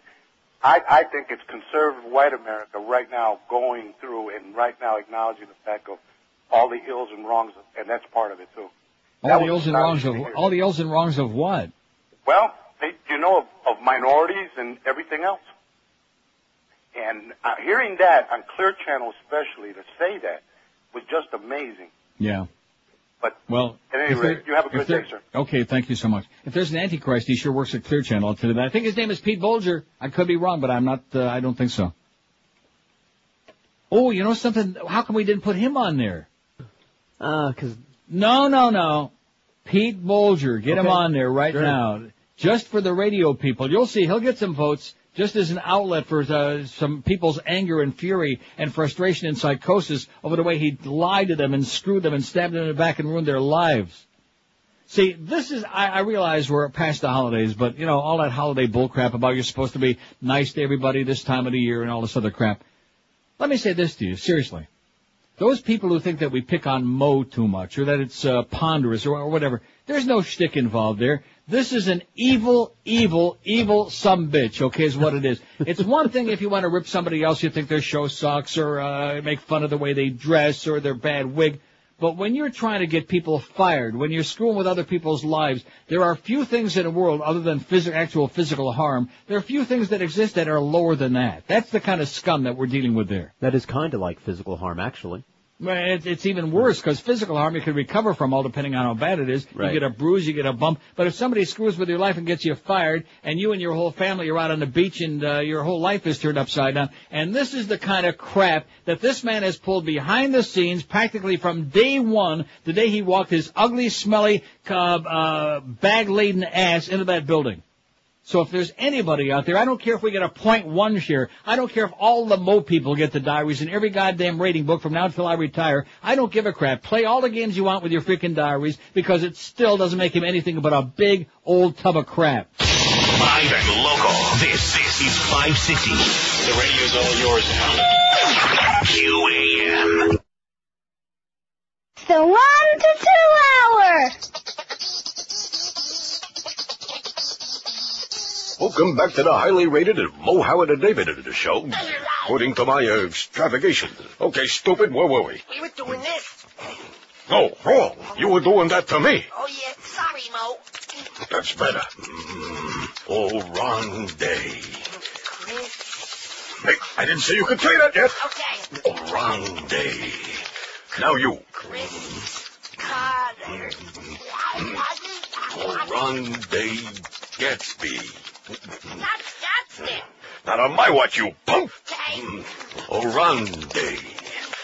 Hey, ease up, will you? Ow. What's with the kung fu grip? Sorry, Mo. And we got one of our 3 very important callers on the line here. WQAM, what do you want? Yeah, Mo. Come on, spit it out. What's your name? I can't understand a goddamn thing you're saying. What are you doing? I'm playing with Larry Coker, bobblehead doll. Oh, that's quite understandable. Why, I sometimes... Help me out. Huh? Help me out. Go ahead, Guilty. You got me going now.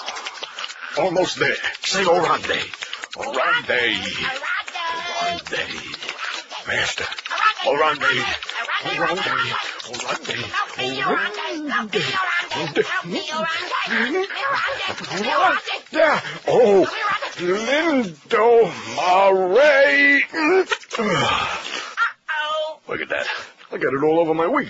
Okay, this is record breaking. It's 1 o'clock. This is the first time in a Coon's Age we aren't doing our Wednesday Comedy Bits Hour. Am I right about that or not? Yeah, it's the first time in a long time.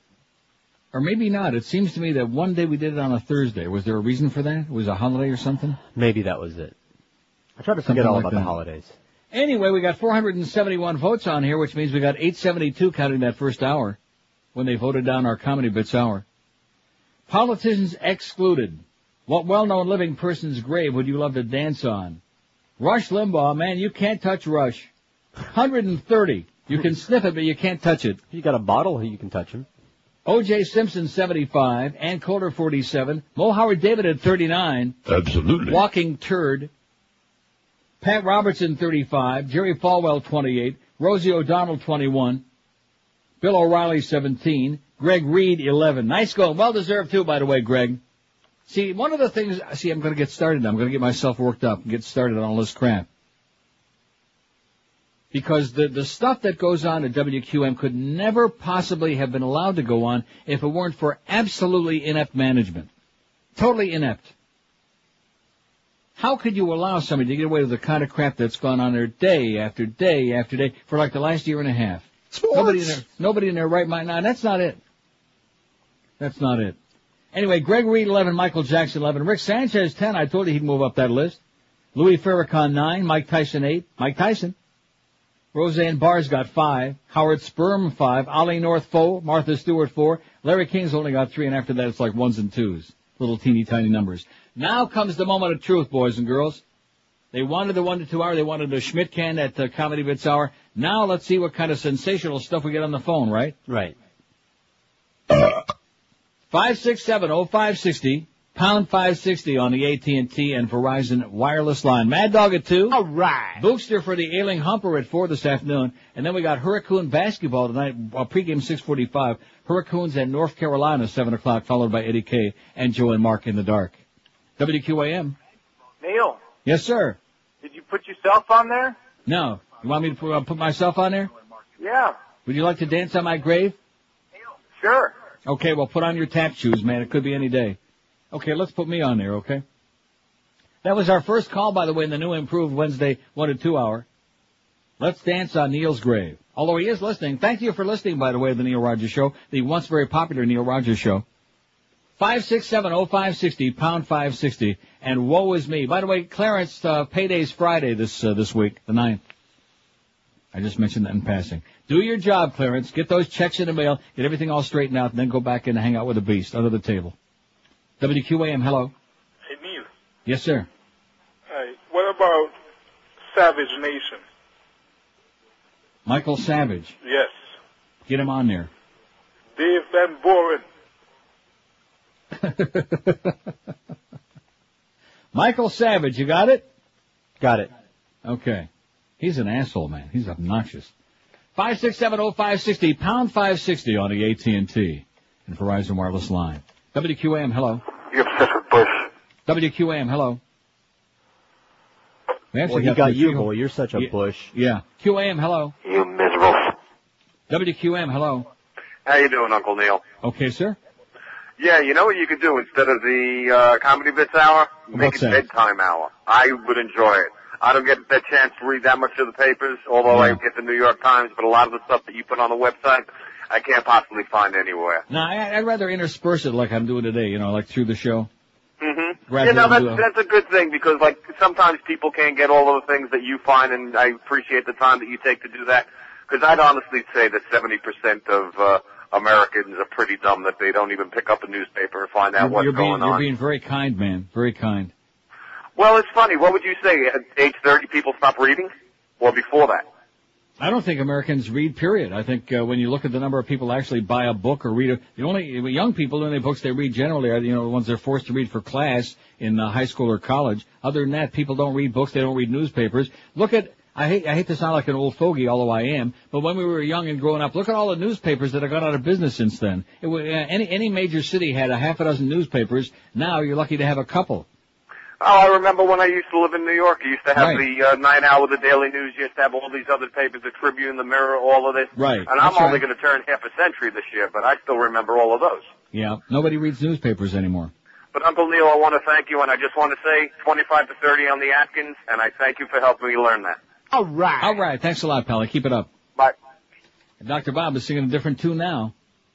567-0560. I'll tell you one thing, you can't complain about the copy we get from our sales department at QM because generally speaking, we don't get any. They are something. They are really quite a bunch. By the way, Bob Eisenberg left in case you missed the show yesterday. Bob Eisenberg is gone. He's gone off to seek his fortune on that yellow brick road. Don't trip and fall, Bob. Look what happened to that other Bob. Uh-oh. Too late now. WQAM, hello. Hi, it's John at Homestead. Yes, sir. I'd like to talk to Neil. Speaking. Neil, how are you? I'm doing good, John. Hey, Leon Redbone. Remember him? Vaguely. The singer. Yeah, well, right. no, okay. Check this out. He's going to be down at the Homestead Arts Festival this Friday night. I'm just Leon wondering how Redbone? old... Leon, I swear to God, Leon Redbone. I'm just wondering how old this guy is. About 90. Oh, yeah. I just can't picture him coming down to the Homestead Arts Festival this Friday night. Well, I wish the hell I was going to be there, man. I better rush right on down. Hey, Neil, you have a great show.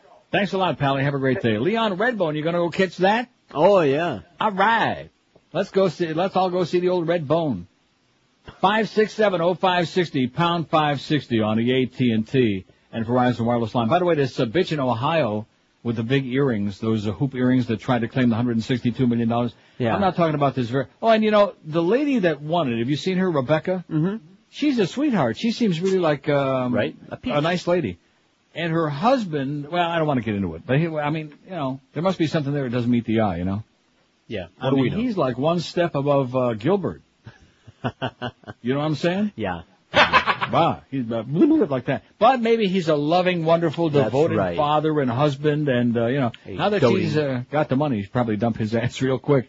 567. Oh, there's the phony one. Hesitate when she wrote down how she came up with the numbers. One was a birth date, apparently, another an age.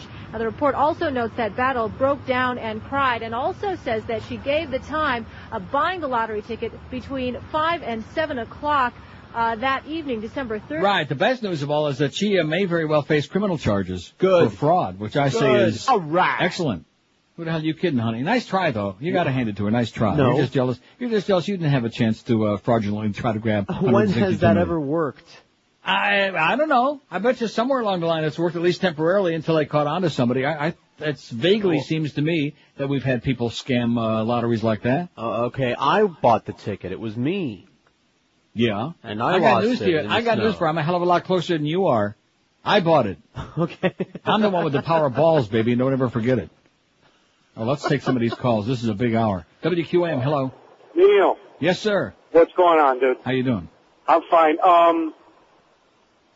Let me ask you a question. Your Patriots, who do you think, because you know they're going to the Super Bowl, who do you think they're going to play in the Super Bowl? Why do you say that? Because they're going to... They gotta play freaking, see, when you get a bye like that, you're supposed to be able to play as a team like the Sisters of the Blind, and they wind up with a bad luck of having to play Tennessee Saturday. That's not any pushover, man. That's going to be a tough game. Not a pushover, but you know they can win that game. I hope. Good old Tommy Brady can win that game. Who do you think they're going to play in the NFC then? Who they're going to play against? Yes, in the Super Bowl. I think maybe Green Bay. Green Bay, huh?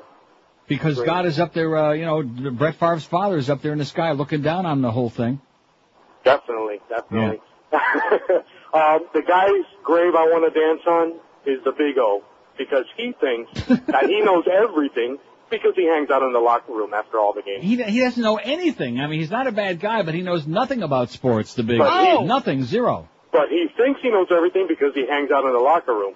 Right. And one more guy, the guy who does the commercial for that Italian restaurant That's bruschetta. Yeah, Malanera. I have been biting, if you know how long I've been biting my tongue, I think that's a trade out, isn't it, George? I mean, I'm sure the restaurant is fine, but that guy is just brutal. That commercial's brutal. Neil, I love you very much. Bye-bye. Have a great day, amigo. Go Pats. Boy, if the Patriots win the Super Bowl again, which is a tough assignment having to play the Titans, but if they should, and Tommy Brady wins 2 rings in, oh boy. The Dolphin fans, see, because they used to be, it was the Jets, and of course now the Jets are weak sisters, they suck anyway, so that's not a big rivalry as much as it used to be, because the Jets just plain suck. But the Patriots, the great hatred, and it's all jealousy, that's what it's all about. That's why assholes like Mo and Goldie, oh, well, they've been awful lucky this year, the Patriots have sure been awful lucky. Yeah, when you win the last 12 in a row and you go 14-2, you sure have been very, very lucky, you know? Did he tuck it? Did he cock it? Did he stick it? All of that crap from the Super Bowl year. And now this year, well, they've been very, very lucky. As opposed to having a little bit of class and giving credit to somebody else who did a hell of a job, you know? Can't do it. That's the whole Dolphin syndrome. Everybody else sucks. We're great, but we got problems. 56705. Aren't we cursed down here, man? I think sometimes we're cursed. Don't let me forget Robert Scheer. Don't forget Robert Scheer. Lord knows what Robertson wants from the L.A. Times. Robert Scheer is so good, man. I'll tell you one thing about the good columnists, they're always good, like Molly Ivins and Maureen Dowd. The great columnists are always great. And the people that write garbage, like Tom Friedman, they're always garbage. WQAM, hello. Neil. Yes, sir. Hey, you mentioned Canada earlier, and me and my wife were up in a park in Maine, Yeah. and it was so funny when we crossed the border in Canada. There was a Canadian person there, and they said, "Are you carrying any firearms on you?" Yeah. Right, which is acceptable. Okay, we're going to Canada. We said no, which we weren't. But when we came back, we had to go back to the American section of the border, and they asked us, "Are you carrying any fruit or vegetables with you?" Right. They're hoping you bring some more guns in. You never have enough in America. The only thing they're worried about is are you hiding a mad cow in your trunk? Yeah, and you want to say something like, "This is so freaking stupid." Yeah. Like, if there was an ant on the ground, it's not going to cross the border. If there's a bug in the sky, it's not going to fly across the border. Right. You know, it was so ridiculous. So, I enjoy your website, by the way. I can sit there at night and just cruise to your sites. I don't have to go to every one of them. It's a great thing to have there. And the people who don't like it, they just don't like what you have to say. Yeah, I mean, nobody's going to force them to go look Correct. at it. It's there. The price is right. Correct. Just by you having it there, it annoys them, and they don't like it. And that's what it comes down to. You got your thumb on it now, man. They want everything to be the Newsmax.com, farther Correct. to the right and falling off the edge of the map. Thanks a lot, Pally. Correct. Take care. See you at the border.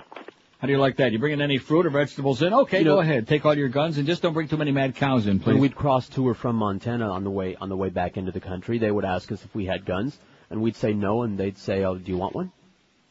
And let me say it again. Most of the murders that are being committed here are guns that were smuggled in or brought in from the U.S. of A., eh? Very, very sad. Like that thing on Bowling for Columbine where he interviews the police, the cop in Windsor, Ontario. Mm-hmm. Now, Windsor, Ontario, I don't know what the population is. I think like 400,000. It's not like some podunk like Okeechobee. It's a pretty fair-sized city. We could look it up. Yeah, I remember one about 5 years ago, and the guy was from Detroit, and the gun he bought in Minnesota, and he came across the border and killed somebody. That's the one murder he remembers. I mean, it's just, hey, listen, to each its own. I'm not trying to peddle. I'm not working for the Canadian Chamber of Commerce. I like civilized people. I like a place where you can be a little more safe. It's starting to get a little more Americanized. And, of course, America does export all of its insanity. The fast food, they're poisoning the whole world with their crap. No matter where you go, you can't get away from it. We're driving. This is great. We're on the train going from Amsterdam Central Station to Schiphol Airport, leaving Amsterdam. And out in the middle of nowhere, I mean in the middle of nowhere, because Schiphol is, like most airports, way out in the country, many miles from the city. And what do you think is protruding up into the sky? What letter? F. M. The big M. There was a McDonald's out in Yenhamsveld in the middle of nowhere. McDeath is out there, just extending its testicles everywhere. But I can't imagine why more and more people are getting so fat. Can you? 113 here on Fat Radio. Man, I got a poop hanging out here. You wouldn't believe it. It is just, wait till you see me. Now, when you see me, I'll be back to where I was before. Good. I always play that scam, Oh, look at that. He looks about like he did before. Yeah, fat, but not, But right now, I got an overhang. Does this sound like you? Underpaid and overworked? Would you like a new high-paying career, but you just don't have 4 years or maybe the cash to go to college? If this sounds like your situation, Fast Train has got the solution for you. And it won't even leave a stain on Monica's dress. Pick up the phone and call Fast Train toll-free at 1-866-FAST-TRAIN. They can have you trained and certified for a high-paying computer network professional career or a high-paying medical computer specialist career in as little as 4 months. That's absolutely correct. You heard me right. You can be fully trained and ready for that new career in as little as 4 short months. Think about it. In just that period of time, you can be on your way to changing your life and getting yourself a real career and a brand new high-paying job. Whether you're working full-time or part-time, Fast Train offers convenient day, evening, and weekend classes for you. Fast Train also offers job placement assistance, financial aid to people who qualify, and because they're all over town, they have locations in Miami, Fort Lauderdale, Kendall, and Pembroke Pines, the chances are pretty damn good. There's a location nearby you. Johnny Mattress, the African Queen, is singing Chances Are. So don't wait. Pick up that phone and call Fast Train right now, or check them out on the web first at fasttrain.com, and then make that call that could really change your life for the better. Call 1-866-FAST-TRAIN, and don't forget to tell them that old Todd Dreck told you to call. We're Sports Radio 560 QAM. Oh, Canada. The land that's produced rock and roll's greatest performers. And now, these legendary Canucks pay tribute to one another on this new CD, The Best of Canadians Singing Other Canadians, featuring Anne Murray's version of this Rush classic. A modern-day warrior, mean stride. Today's Tom Sawyer, mean pride. And Rush's take on this Anne Murray standard.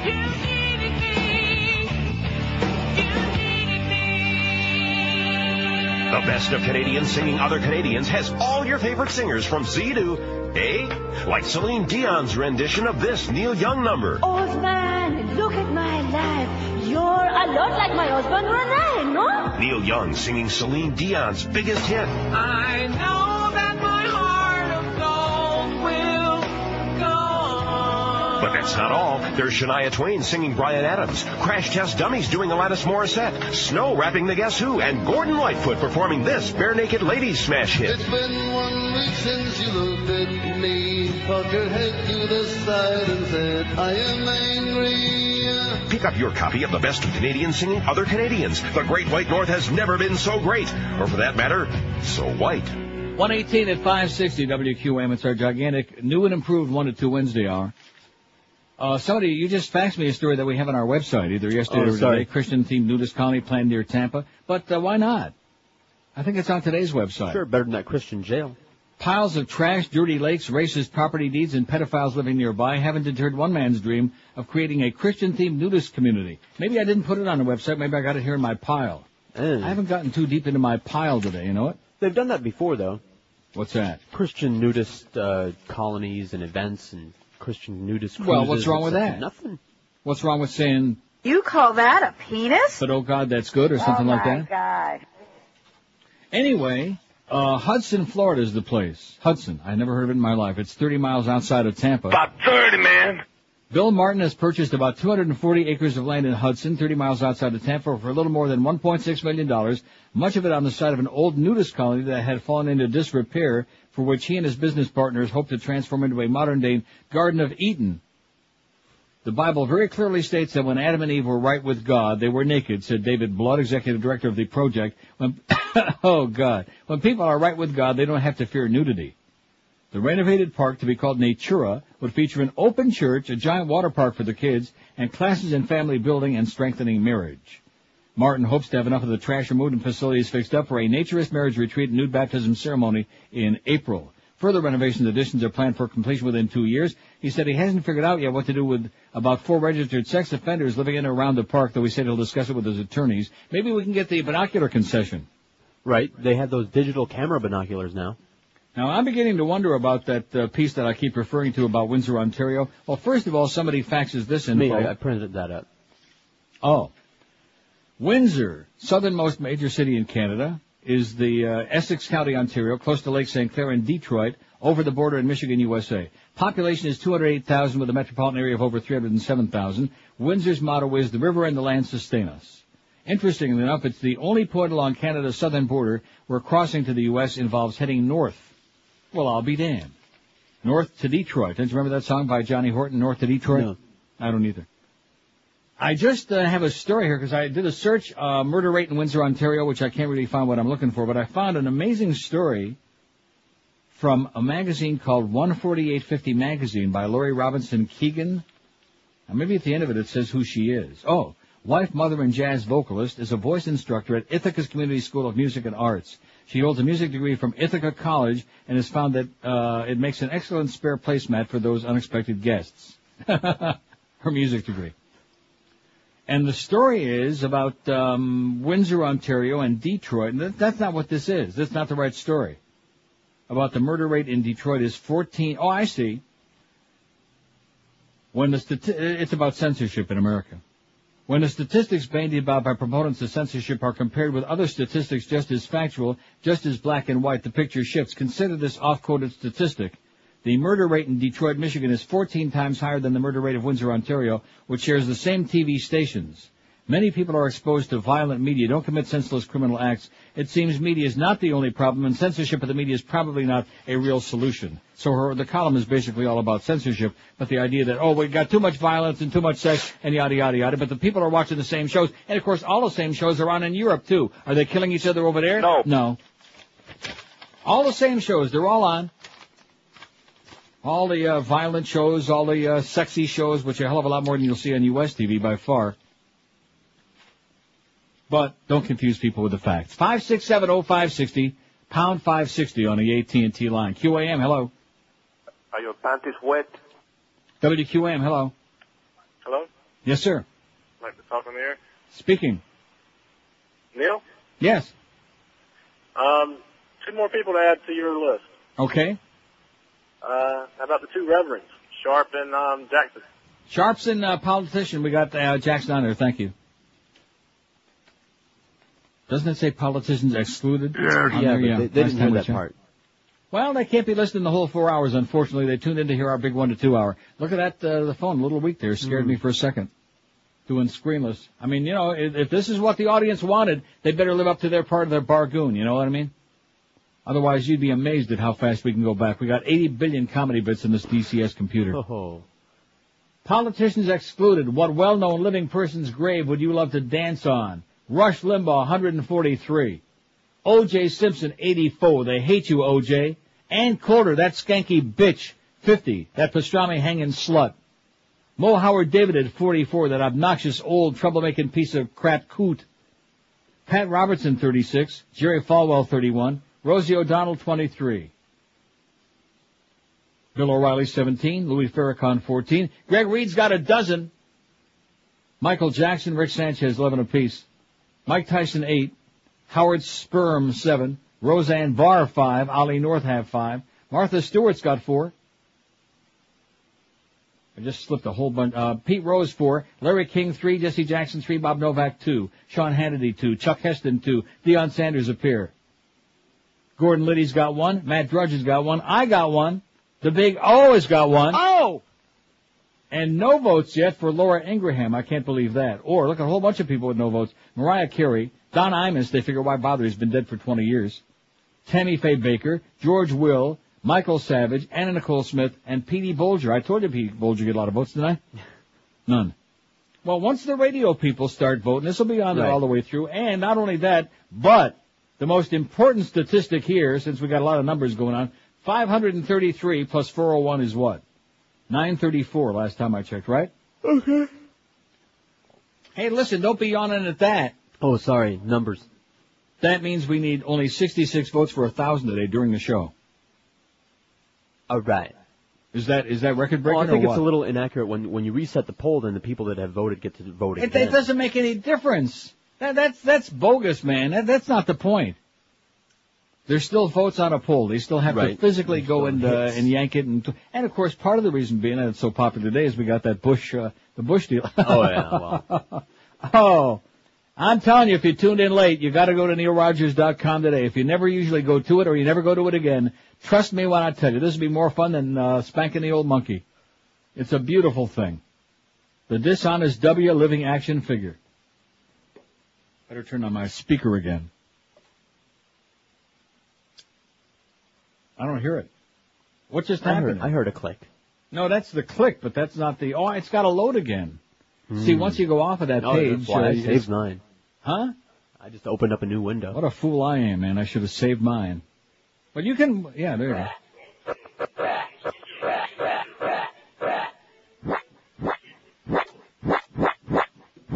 You can be pumping it all day long, man. Have a great time. 567-0560, pound 560 on the AT&T. By 6 o'clock tonight, you should have enough pretzels for the whole family laying around. That's right. Call in the neighbor's kids. WQAM, hello. Hey, Neil. Yes, sir.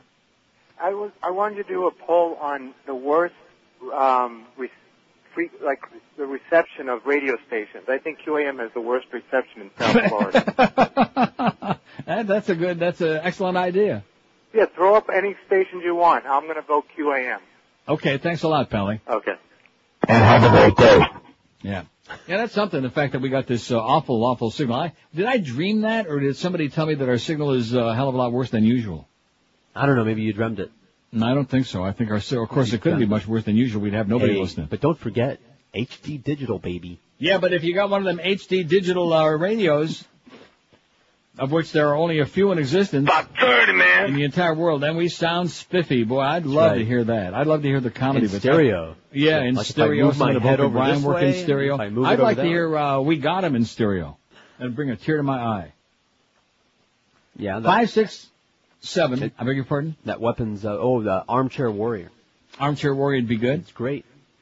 567-0560, pound 560 on the AT&T and Verizon wireless line. If you're wondering if it's Wednesday and you tuned in, where's all that good comedy bit stuff? Schmidt can, gone, history, bye-bye. We took a vote on it in the first hour this morning, and being the Democratic effing way, the audience said, and it was pretty close. 53.5% said, ditch it, dump it, Schmidt can it. And 43.5% said, oh, please keep doing it. So maybe just once in a great while when they least expect it. Not as a regular feature, you know what I mean? Right. Always keep them off balance. As a sucker punch. Right, like Miss Tanner would say, well, the ratings start on Thursday. By the way, the ratings start tomorrow. The winter book is Thursday. I just mentioned that. Starts tomorrow. And don't forget what I said about Mo. Remember what I said yesterday? Oh, you say a lot of things all the time about Mo. January, February, and March, these 3 months, I'm going to stick my foot so far up his ass that my toes will be tickling his muskrat's bottom. Jesus Christ. 28 past 1 at 560 WQM. It's the last mortgage you'll ever need. It's the only one mortgage from Financial Group. The benefits are incredible. 0 closing costs, 0 application fee, 0 credit bureau fee, 0 discounted points. Get the unbelievable new low interest rate of just 1.25%. If you have a $100,000 loan, your payments are a mere $334 a month. If you have a $200,000 loan, you pay only $668 a month. And don't forget, once you refinance and get a new home mortgage from Financial Group, you'll never ever pay closing costs again. So call toll free right now. Find out about it. Call 1-800-940-LEND. Get the low rate mortgage you deserve, and then you can move to your next property without any further cost or expense. 0 underwriting fees, 0 doc fees, 0 closing costs, even, like I said, when you move to another property. Get yourself that new low-rate financing at just 1.25%. It's the only one mortgage from Financial Group. For all the details, call today, 1-800-940-LEND, and never pay closing costs again. Financial Group, 1-800-940-LEND. They're an equal housing lender. Restrictions do apply. Rates are subject to change monthly. 4.21 APR. Live and local. This is Sports Radio 560 QAM. What are you, drudge packing? American girls and American guys who only listen to the message from the Uber ride will have their table talk flying. As the troops come home dead, they find the comfort of denial hiding under the bed. I never served in the army, I'm too afraid to fight. So I sit right here near the TV, far from liberal life. Under the covers you'll discover I'm a big sissy who would prefer to have some other do the fighting for me. Now this country I love is occupying Iraq, and all the suckers like me whose necks are red in the back have our tongues all placed firmly in Bush's big brown eye. The big-mouthed cowards of the world who gladly follow line. Hey, Uncle Sam, I'm too afraid to fight or enlist, but you can count on me to watch TV and shake my fist, and my flag will fly from the back of my truck like an idiotic, pseudo-patriotic dumb and my view of the whole wide world is what I see on Fox News. Yeah, I'm an armchair warrior who knows better than you.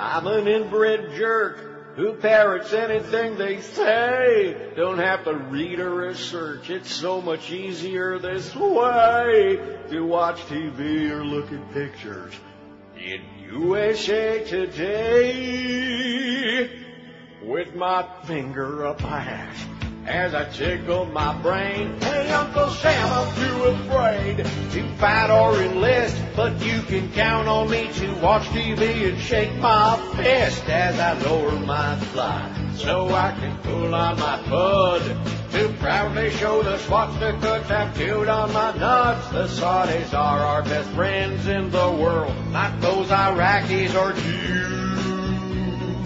Oi! Yeah, I'm an armchair warrior who knows better than you.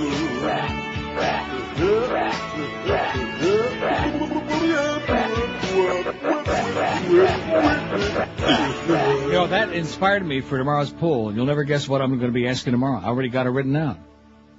What's your favorite snack pretzel? In what American city would you find the highest percentage of goobers? Ooh. Isn't that great? Sure. That's one of my favorite polls of all time. And guess what I voted? I already got one on there. Let me get, huh? Because I'm going through the list in my head. Let me give you a clue. Tampa. Oh, well, yeah. Oh, man. Durr. Even Nashville can't hold a candle to Tampa. Talk about a bunch of inbred Yahoo geeks. You remember that, the guy that had the deli over there? No. He, needless to say, isn't in business no mo. Yeah, you don't remember him because, he was in business about 5 minutes. Nothing like opening up a deli in Tampa with a bunch of redneck goyim. Anyway, that's going to be tomorrow. I love that. The highest percentage, not the most, but the highest percentage. Like maybe 100%. Goobers. I would say there's a few like rational, ordinary people in Tampa. About 30, man. And that's it. And they look the part, you know? Like we always talk about how the born-again Christians, the real religious fanatics that have the deep-set eyes, like the raccoon eyes, you know? And the thing with the people in the places like Tampa, they all have like the orange hair, and they're like cartoon characters. Yeah.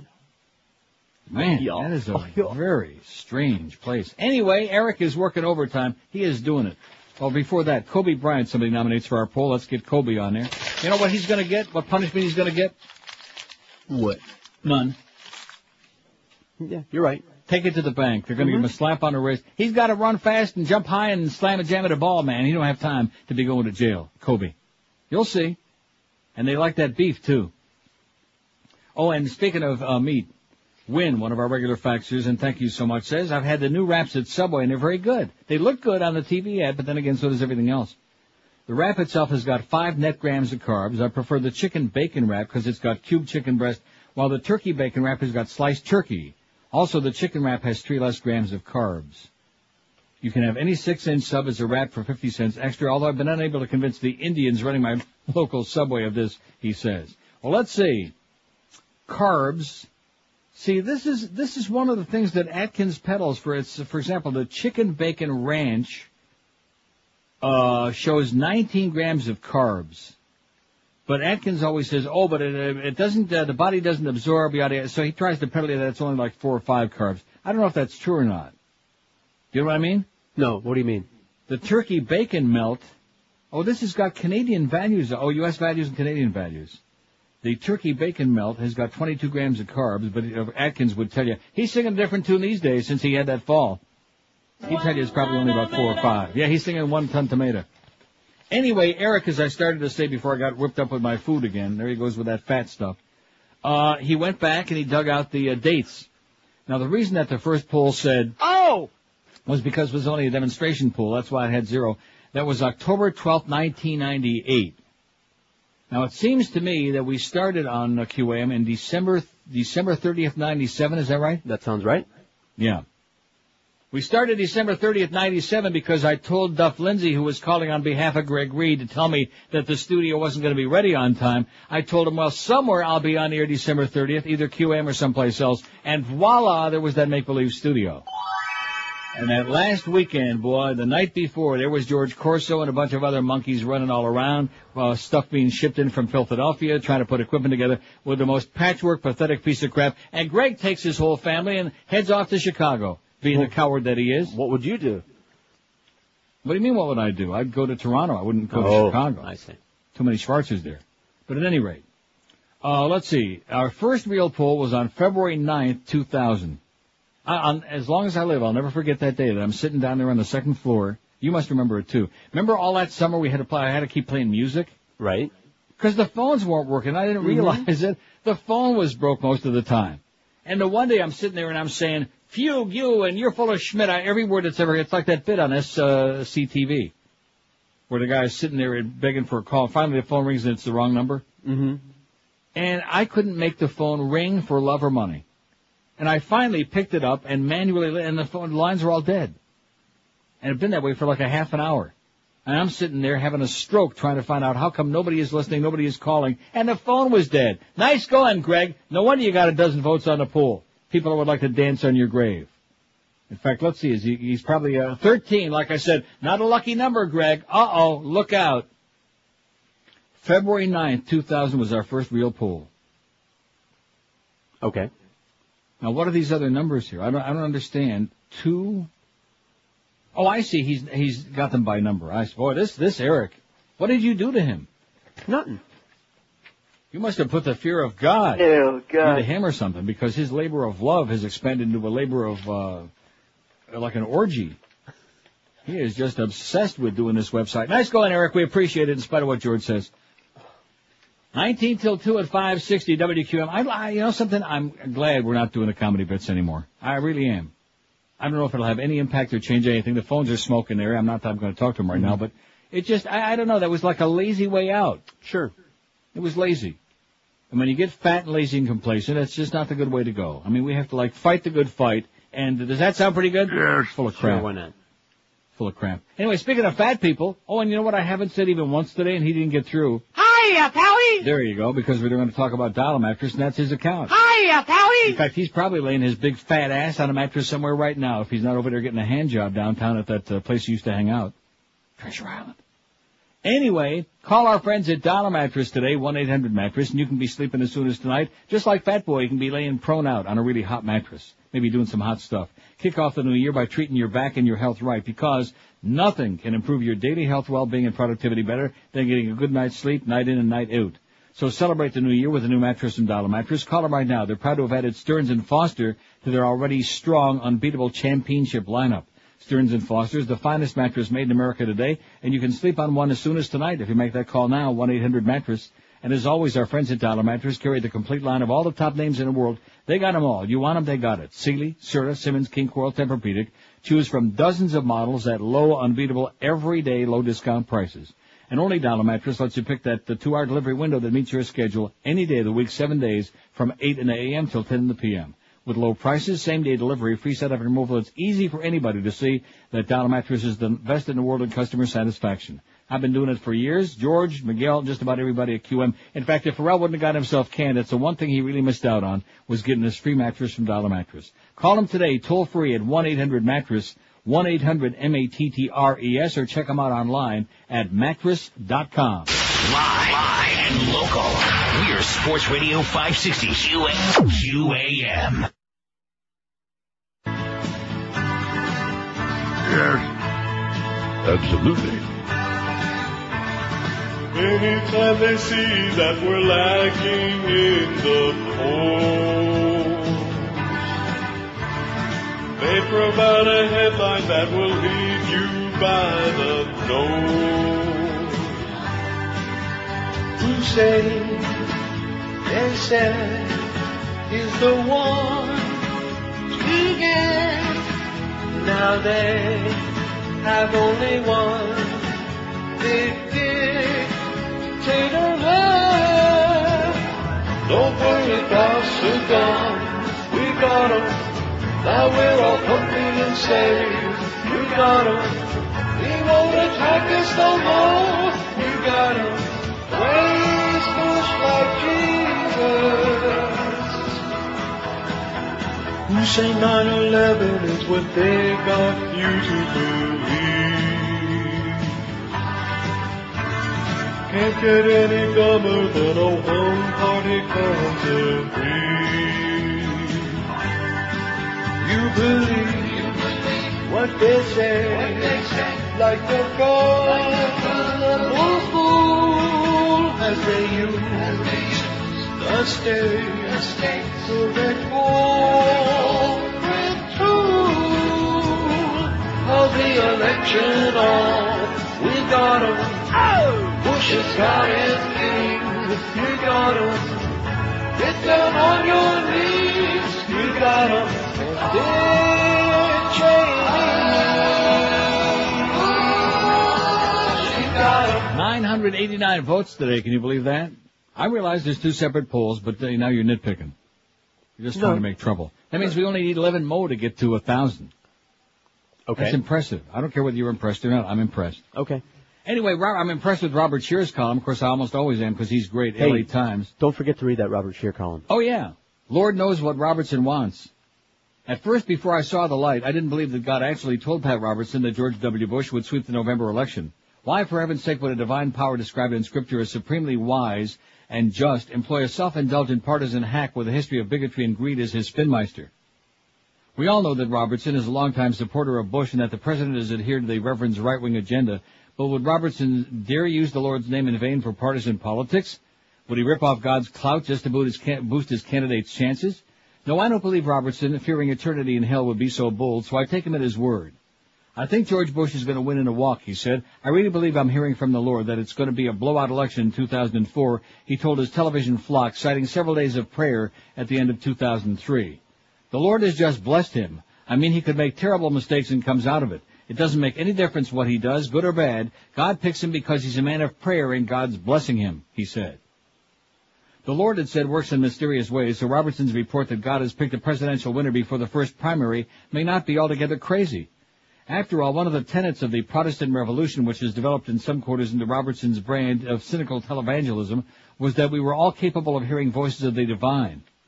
Divine or not, Robertson heard some voices, and the explanation for why God might have chosen to speak up in favor of a president who made such a hash of our economy and foreign policy came to me in a dream. The Almighty, a booming voice told me, was using Robertson to warn the electorate, while there's still time, that disaster was in the offing. Yes, he was saying the election could be a blowout, but he wasn't saying that that was a good thing. Robertson missed the point, the voice said. I couldn't get it all, being half asleep, but what I heard was something about the Roman Empire and the sacrifice of his only son. That's it, I said, bolting awake. Of course the Lord is aghast at the imperial ambitions of the neoconservatives. After all, hadn't he sent Christ to warn about the greed, elitism, jingoism, commercial decadence, and other indulgences that were endemic in a world distorted by the arrogance of the Roman Empire? A world in which the money changers were worshippers and the poor were exploited, a world in which the military was lavished with resources while the peacemakers were scorned? The Romans were arguably the most economically and militarily advanced force the world has ever known. But in their hubris as the world's sole superpower, they came to believe that might made right in their fight to conquer the barbarians who surrounded them. Those who criticized the Romans' ultimate reliance on brute force and false argument were dismissed, with references to the exalted goals of the empire to advance Roman civilization and impose a lasting peace, goals that now have an eerie echo. That must be the essence of the warning that the Lord sent down through the admittedly imperfect vessel of Robertson. Perfect, however, for the purpose of alarming us to Robertson's fawning enthusiasm for Bush, no one has better exemplified betrayal of the Christian commitment to peace and free will. It was Robertson, after all, who sought to turn the war against terrorism into a religious war against those he defined as infidels. Had he lived in Christ's time, he probably would have been the Roman Emperor's groupie. I see a blowout in the year 37 for Tiberius. He certainly would have been thrown out of the temple for cozying up to dictators, just such as his dealings with former Liberian President Charles Taylor in his quest for riches in a gold mining venture in that nation. Fortunately, the citizens of our republic haven't surrendered all of their rights to the needs of our burgeoning empire, but rest assured that a blowout victory for an administration that has stripped away so much of our liberty and saddled us with ever-expanding burdens of empire would only feed the monster of imperial ambition that has even God so worried. What a good column by Robert Shear in the LA Times today. It's on our website. See, we're like interspersed, one here, one there, like, a little bit, little taste, sticking your toe in the water. That's the way we'll be doing it. We got 1,000 yet or what? We need 599. Oh! Are you looking at it? Oh, the poll? Yeah. Take a look at it right now. That poll? Take a look at it. Yeah, I'm looking. What does it say? 599. All right! All right! Okay, is that possible or what? I think I'm blessed. Oh, God. Yeah, I think the God has imbued me with the special powers. 599 exactly on our second poll, which puts us at even 1,000 for the day. Politicians excluded. What famous, well-known living person would you like to dance on their grave? I'm doing pretty well, by the way. I'm moving up. I got 5. I'm tied with Martha Stewart, Ollie North, and Roseanne Barr. You go, girl. Yeah. And I'm only one ahead of and Pete Bolger, you said wouldn't get any. He's got 3. Pete Bolger's got 3, baby. He's moving on up. All the people that have been screwed over and had their lives ruined by that son of a bitch, they're voting. Rush Limbaugh, though, 161. They won't catch Rush. O.J. Simpson, 94. I'll tell you one thing. That is really something. When you can pass O.J., you remember the days when O.J. he was like Mo was for a while. King. He was unbeatable. He was the king and the queen. Just like Mo was for a while. No matter what poll we'd put the Mo-Meister on, you couldn't touch him with a stick. Absolutely. Even a burning branded iron. But now Rush has just so angered and disgusted and revolted with his hypocrisy and his pill-popping and his bullshit that they despise him with a purple passion. 161 votes, O.J. 94, almost double. Ann Coulter, she's doing pretty well, that bitch, 55. Mo Howard David at 46, as usual, making a good running. Pat Robertson, 39. Jerry Falwell, 33, and every little small potatoes after that. 5670560, pound 560 on the AT&T and Verizon line. WQAM, hello. WQAM, hello. Hey, Neil, how's it going? Okay. Good. I'd like to add Don King to your poll. Okay, somebody mentioned that before, but we were remiss. We didn't put him on there. We'll stick him. Okay. Stick him. Thanks. And his stadium back in Palm Beach County where he belongs. Nice fro, though, Don. See, this is another thing. Here's a guy who, is widely suspected to be a murderer, although so is 50 Cent, isn't he? Yeah, no, that's just part of the lifestyle. That's part of the It wasn't shtick. murder, it was self-defense. What do you mean part of the lifestyle? They were gunning for him. What do you expect? Oh, I see. Oh, that's part of the lifestyle. What do you expect a brother to do, Don although he doesn't Corleone say said, brother. too. Same thing. He said, they hit us, we hit them back, like that. Nigga shooting me? Oh, there's a very disturbing interview if you go to the CNN website with Robert Duvall. Always loved Robert Duvall. I still do. I love his acting, but I don't know. Of course, you can take anything out of context, but it just makes him sound like such a hard ass and a whiner and complainer. So don't read it if you like Robert Duvall. Okay. He says in Godfather 3 that they paid Pacino. He wouldn't have minded if Al Pacino got double the pay, but he got 4 times the amount that they offered him, and he said, screw it. And he said that Francis Ford Coppola came to his house to discuss it, and all he cared about was some recipe that...